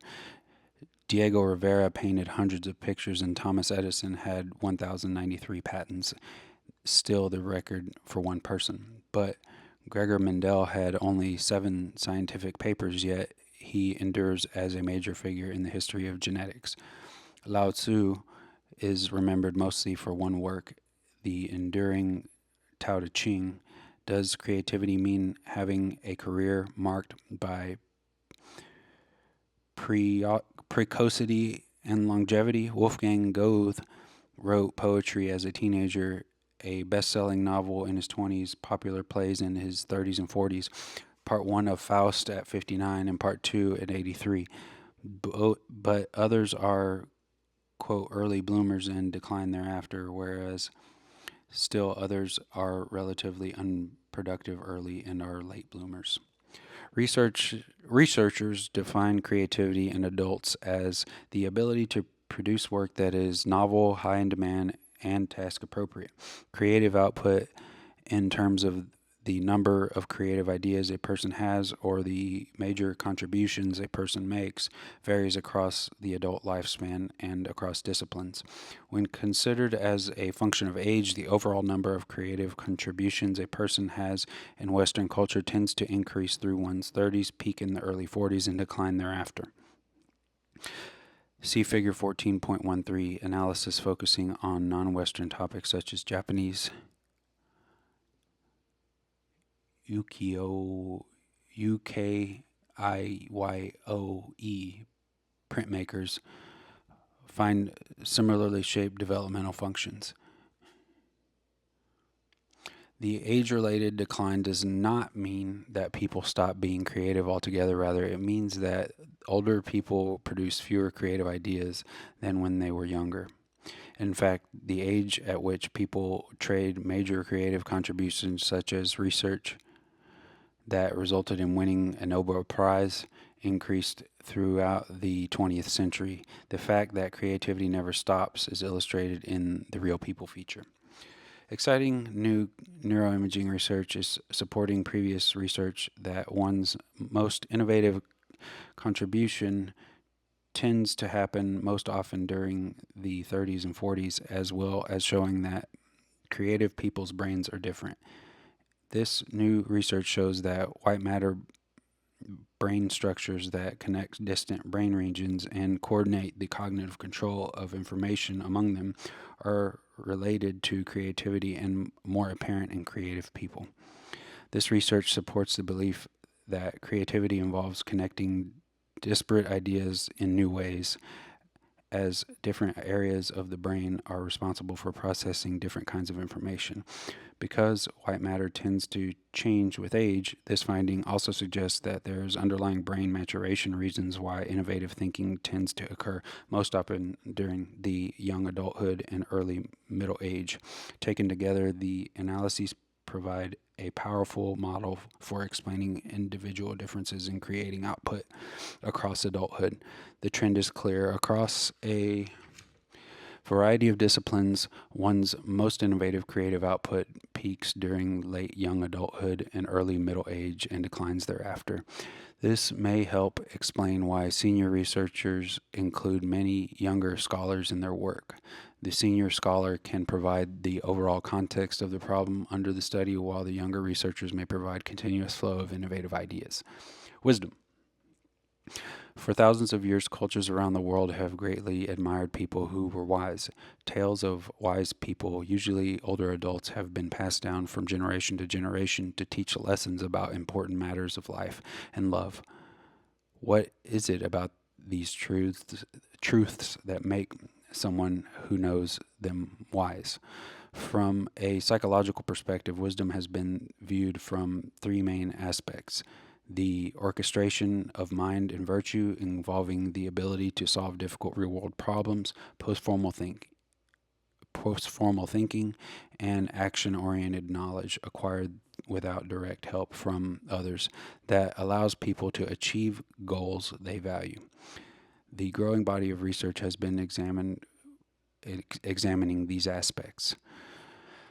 Based on years of research using in-depth think aloud interviews with young, middle-aged, and older adults about normal and unusual problems that people face, Baltes and colleagues describe 4 characteristics of wisdom. Wisdom deals with important or difficult matters of life and the human condition.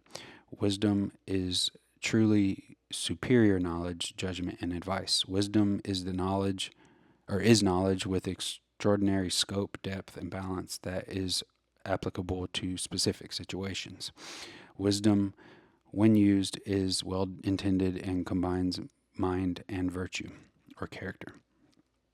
Researchers have used this framework to discover that people who are wise are experts in the basic issues of life.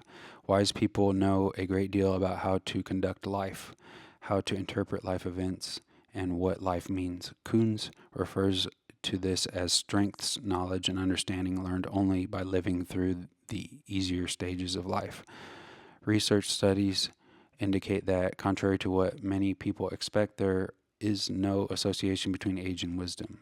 As depicted in the model, Baltes and colleagues Whether a person is wise depends on whether he or she has extensive life experience with the type of problem given and the requisite cognitive abilities and personality.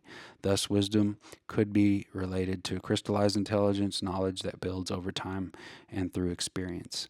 So, what specific factors help one become wise? Baltes identified three factors: general personal conditions such as mental ability; two, specific expertise conditions such as mentoring or practice; and three, facilitative life contexts such as education or leadership experience. Other researchers point to additional criteria. For example, Kramer argues that the integration of affect and cognition that occurs during adulthood results in the ability to act wisely. Personal growth during adulthood, reflecting Erickson's concepts of generativity and integrity, also help foster the process, as do facing and dealing with life crises. All of these factors take time. Thus, although growing old is no guarantee of wisdom, it does provide the time that, if used well, creates supportive context for developing wisdom.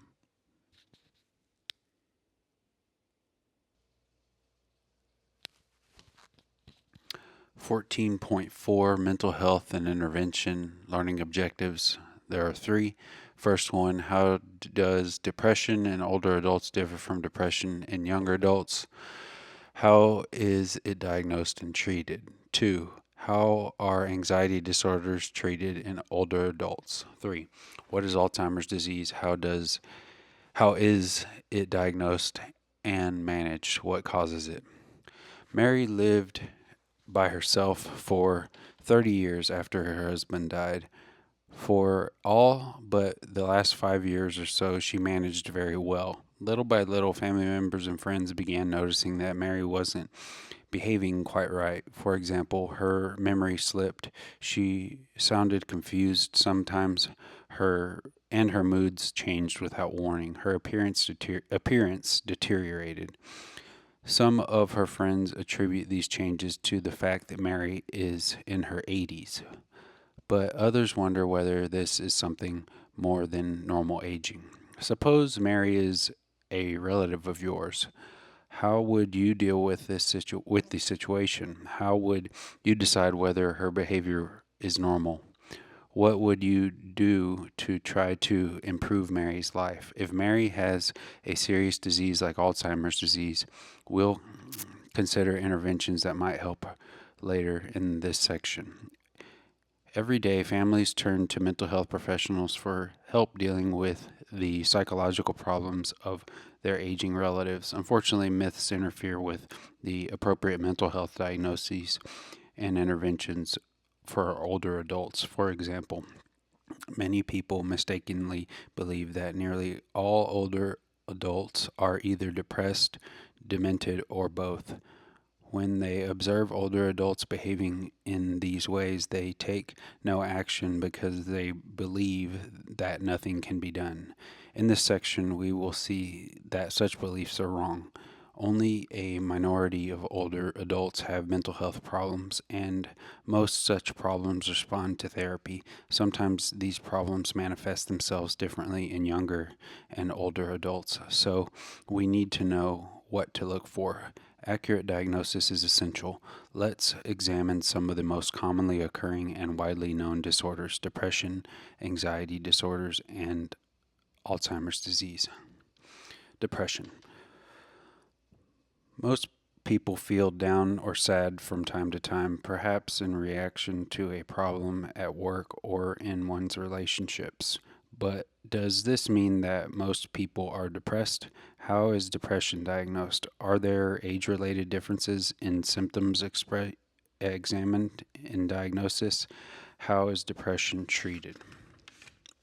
First of all, let's dispense with a myth. Contrary to popular belief that most older adults are depressed, for healthy people, the rate of severe depression declines from young adulthood to old age. The average age of onset is in one's 30s, a fact that also holds cross-culturally. Rates for depression tend to be equivalent for Latino and European American older adults, while rates for African American and Asian older adults are lower. Immigrant Latino older adults, though, have rates higher than their native born counterparts. In the United States, only about 4.5% of older adults living in the community show signs of depression in a given year, compared with nearly 9% of young adults.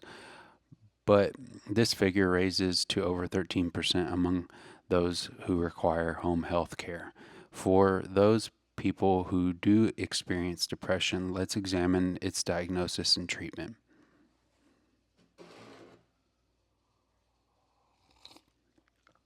How is depression diagnosed in older adults? Depression in later life is usually diagnosed on the basis of two clusters of symptoms that must be present for at least 2 weeks. Feelings and physical changes.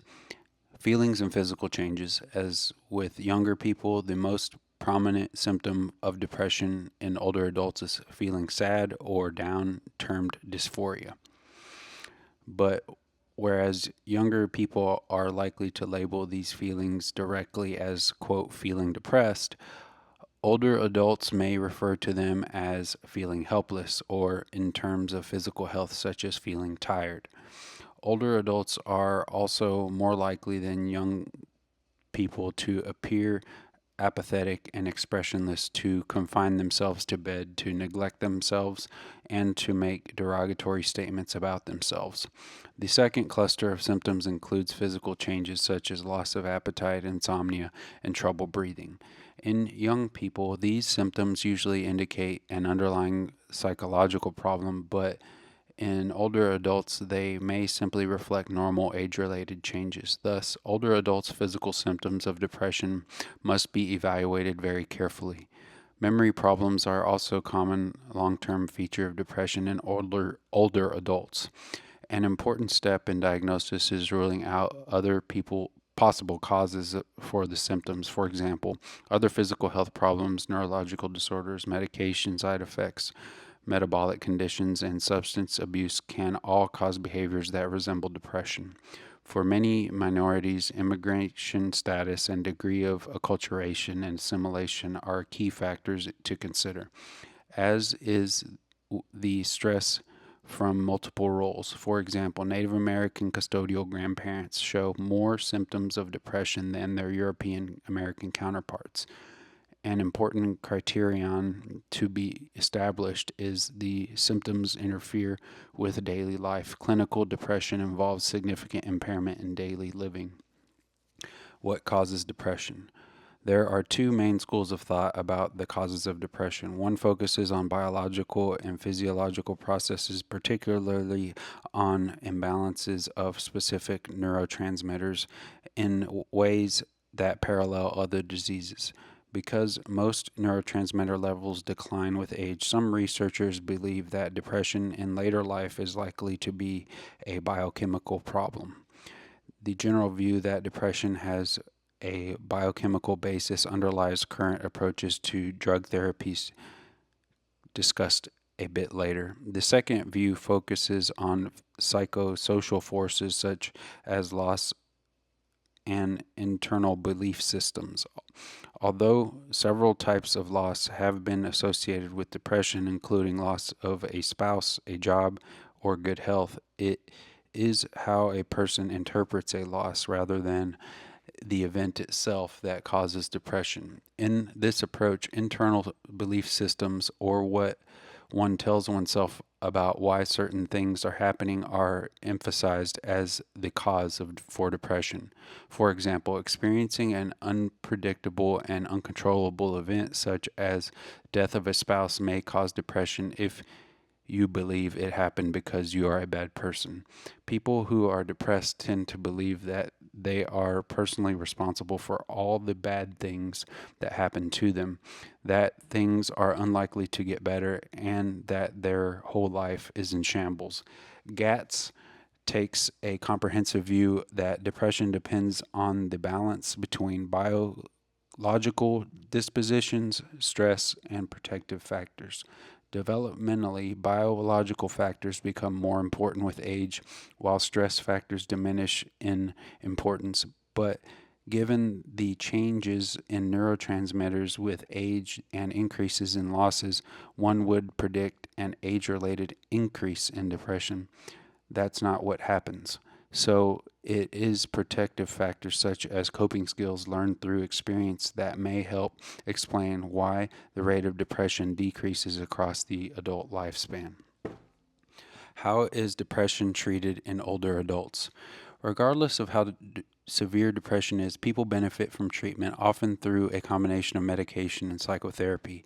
Medications work by altering the balance of specific neurotransmitters in the brain. For very severe cases of depression, medications such as heterocyclic antidepressants or HCAs, monoamine oxidase inhibitors or MAOIs, or selective serotonin reuptake inhibitors or SSRIs can be administered. SSRIs are the medication of first choice because they have the lowest overall side effects of any antidepressant. SSRIs work by boosting the level of serotonin, which is a neurotransmitter involved in regulating moods.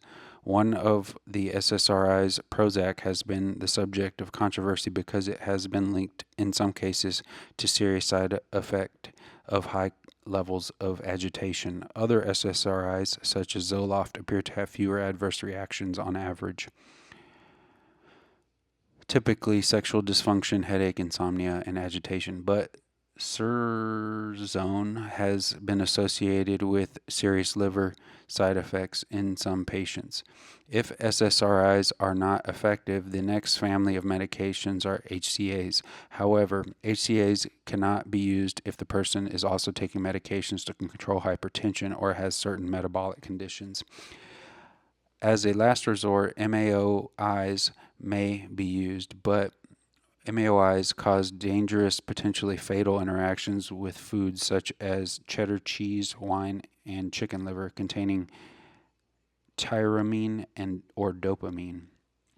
Either as an alternative to medication or in conjunction with it, psychotherapy is also a popular approach to treating depression. Two forms of psychotherapy have been shown to be effective with older adults. The basic idea in behavior therapy is that depressed people experience too few rewards or reinforcements from their environment. Thus, the goal of behavior therapy is to increase the good things that happen and minimize the negative things. This is often accomplished by having people increase their activities. Simply by doing more, the likelihood that something nice will happen is increased. In addition, behavior therapy seeks to get people to reduce the negative things that happen by learning how to avoid them.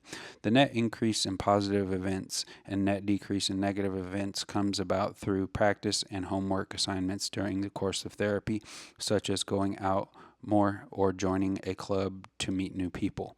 A second effective approach is cognitive therapy, which is based on the idea that maladaptive beliefs or cognitions about oneself are responsible for depression. From this perspective, those who are depressed view themselves as unworthy and inadequate, the world as insensitive and ungratifying, and the future as bleak and unpromising. In a cognitive therapy session, a person is taught how to recognize these thoughts and to reevaluate the self, the world, and the future more positively, resulting in change in underlying beliefs. Cognitive therapy is the psychotherapy approach of choice for older adults. The most important fact to keep in mind about depression is that it is treatable. Thus, if an older person behaves in ways that indicate depression, it is a good idea to have him or her examined by a mental health professional, even if the malady turns out not to be depression. Another underlying possibly treatable condition may be uncovered. A major health care problem in the United States is that less than 40% of adults of all ages receive minimally adequate treatment for depression.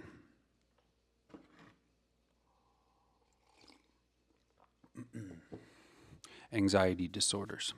Imagine you are about to give a speech to an audience of several hundred people. During the last few minutes before you begin, you start to feel nervous, your heart begins to pound, and your mouth gets very dry and your palms get sweaty. These feelings, common even to veteran speakers, are similar to those experienced more frequently and intensely by people with anxiety disorders. Anxiety disorders involve excessive irrational dread in everyday situations and include problems such as feelings of severe anxiety for no apparent reason, phobias with regard to specific things or places, and obsessions or compulsions in which thoughts or actions are performed repeatedly. Although anxiety disorders occur in adults of all ages, they are particularly common in older adults owing to loss of health, relocation stress, isolation, fear of losing independence, and many other reasons. Anxiety disorders are diagnosed in about 17% of older men and 21% of older women. The reasons for the gender differences are unknown. Anxiety disorders can be treated with medication and psychotherapy. The most commonly used medications are benzodiazepines, for example, Valium and Librium, SSRIs, Paxil, among others, buspirone, and beta blockers. Though moderately effective, these drugs must be monitored carefully in older adults because the amount needed to treat disorders is very low and the potential for harmful side effects is great. For older adults, the clear treatment of choice is psychotherapy, especially relaxation therapy. Relaxation therapy is highly effective, is easily learned, and presents a technique that is useful in many situations, for example, falling asleep at night. To this point, we have focused on psychotherapies that can be treated effective, psychopathologies that can be treated effectively. In the next section, we consider Alzheimer's disease, which at present cannot be treated effectively over the long run and progressively worsens until the person dies. Dementia, Alzheimer's disease.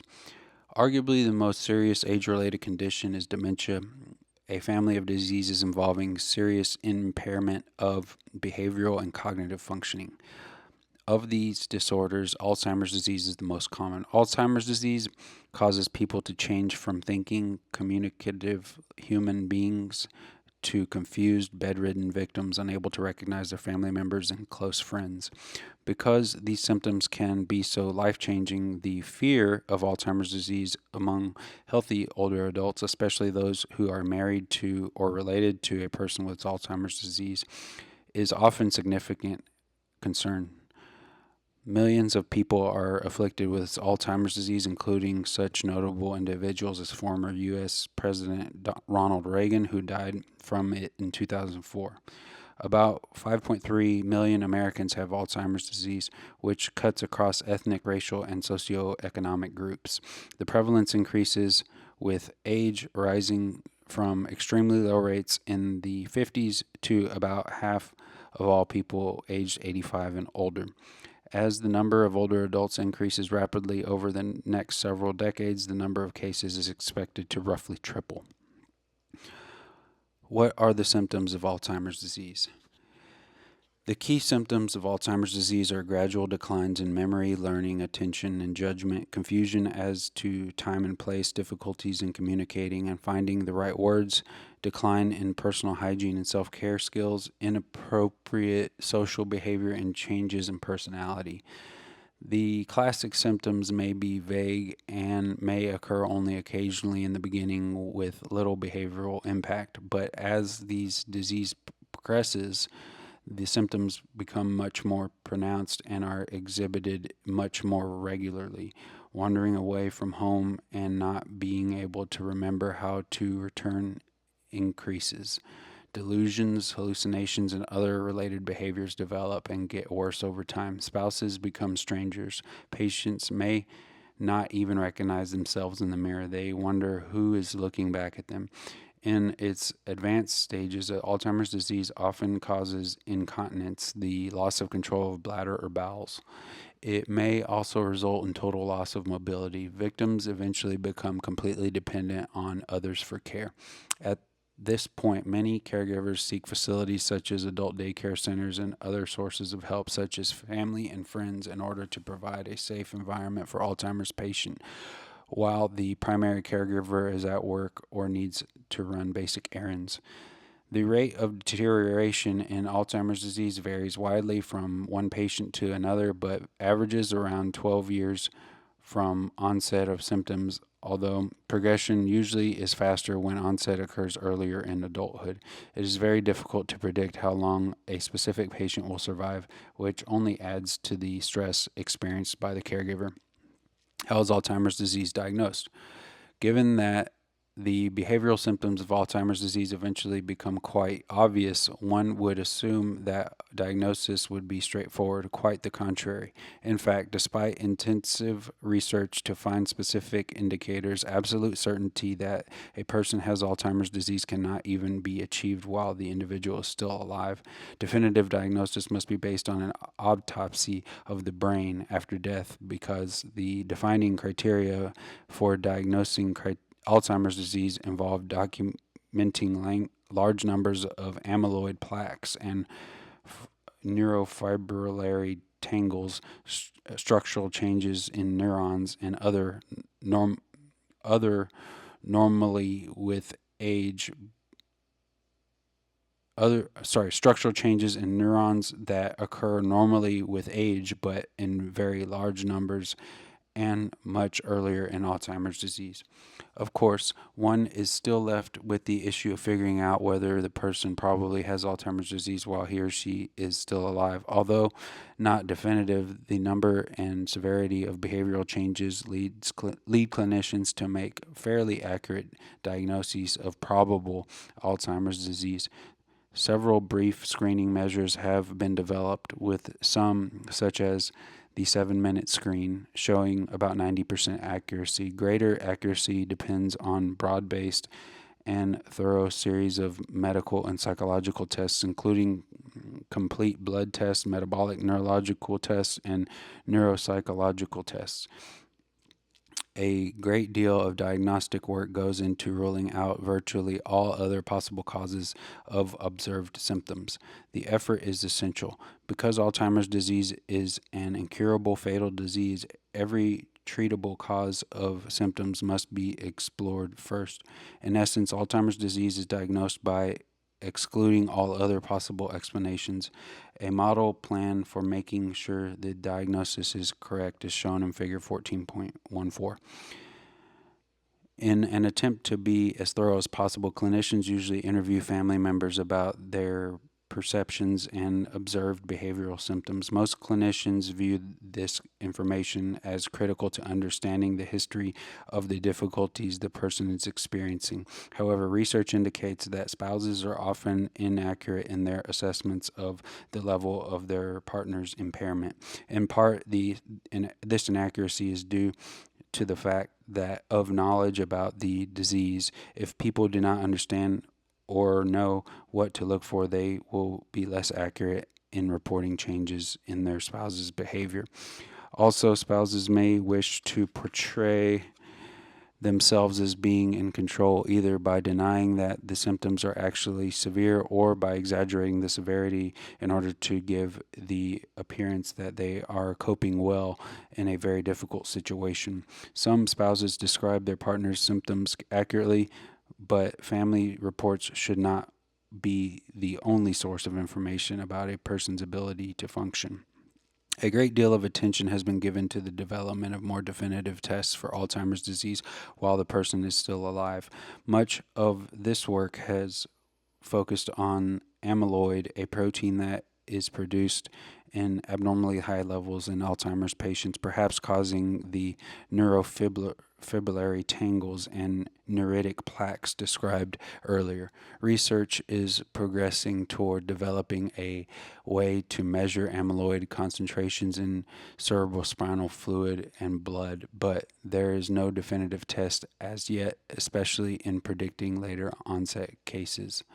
What is Alzheimer's disease? We do not know for sure what causes Alzheimer's disease. Currently, most research concentrates on identifying genetic links. To understand the evidence better, we need to think about two general types of Alzheimer's disease: early onset before the age of 60 and later onset after the age of 60.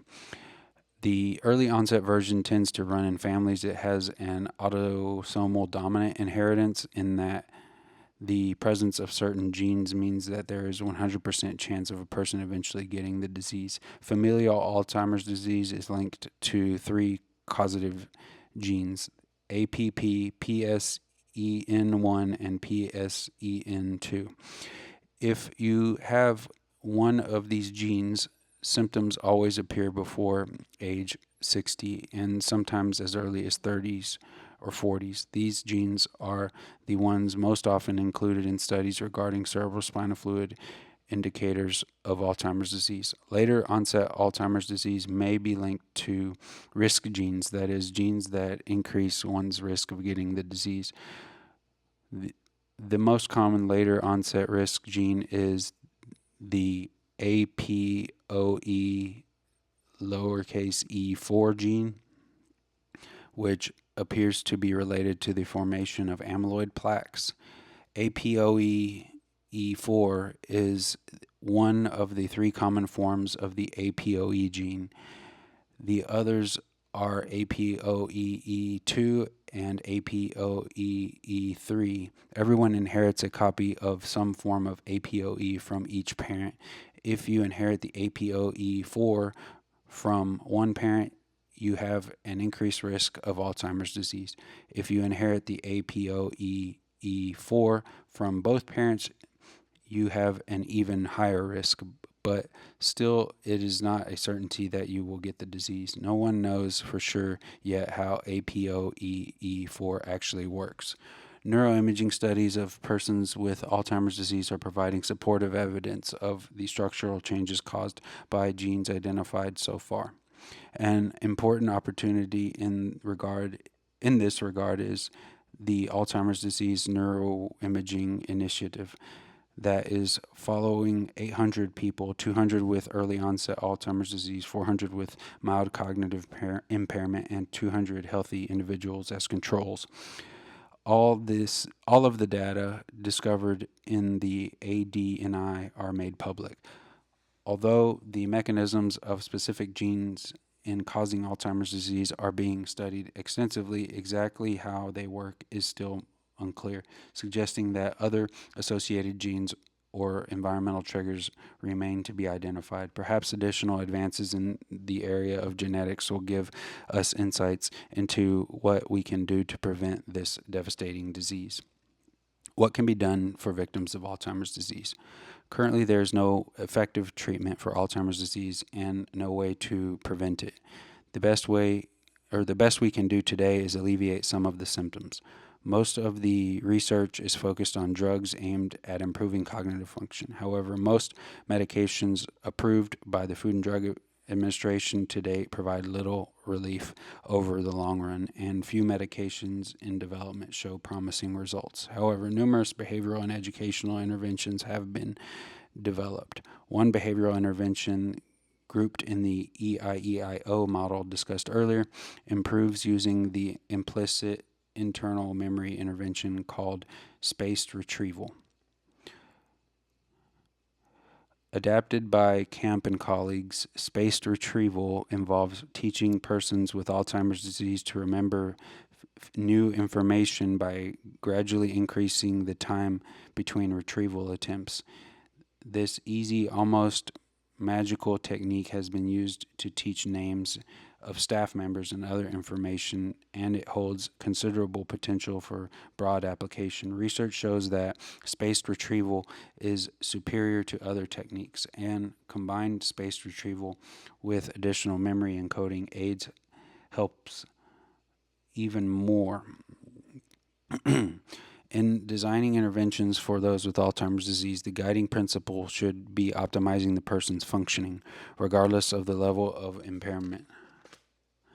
attempts should be made to help the person cope well as possible with the symptoms. The key is helping all individuals maintain their dignity as human beings. This can be achieved in some very creative ways, such as adapting the principles of Montessori methods of education to bring older adults with Alzheimer's disease together with preschool children so they can perform tasks together. One example of this approach is discussed in the Spotlight on Research feature. One of the best ways to find out about the latest medical and behavioral research and also about educational and support programs available in your area is to contact your local chapter of the Alzheimer's Association. The chapter in your area will be happy to supply a range of educational material and information about local programs. The end.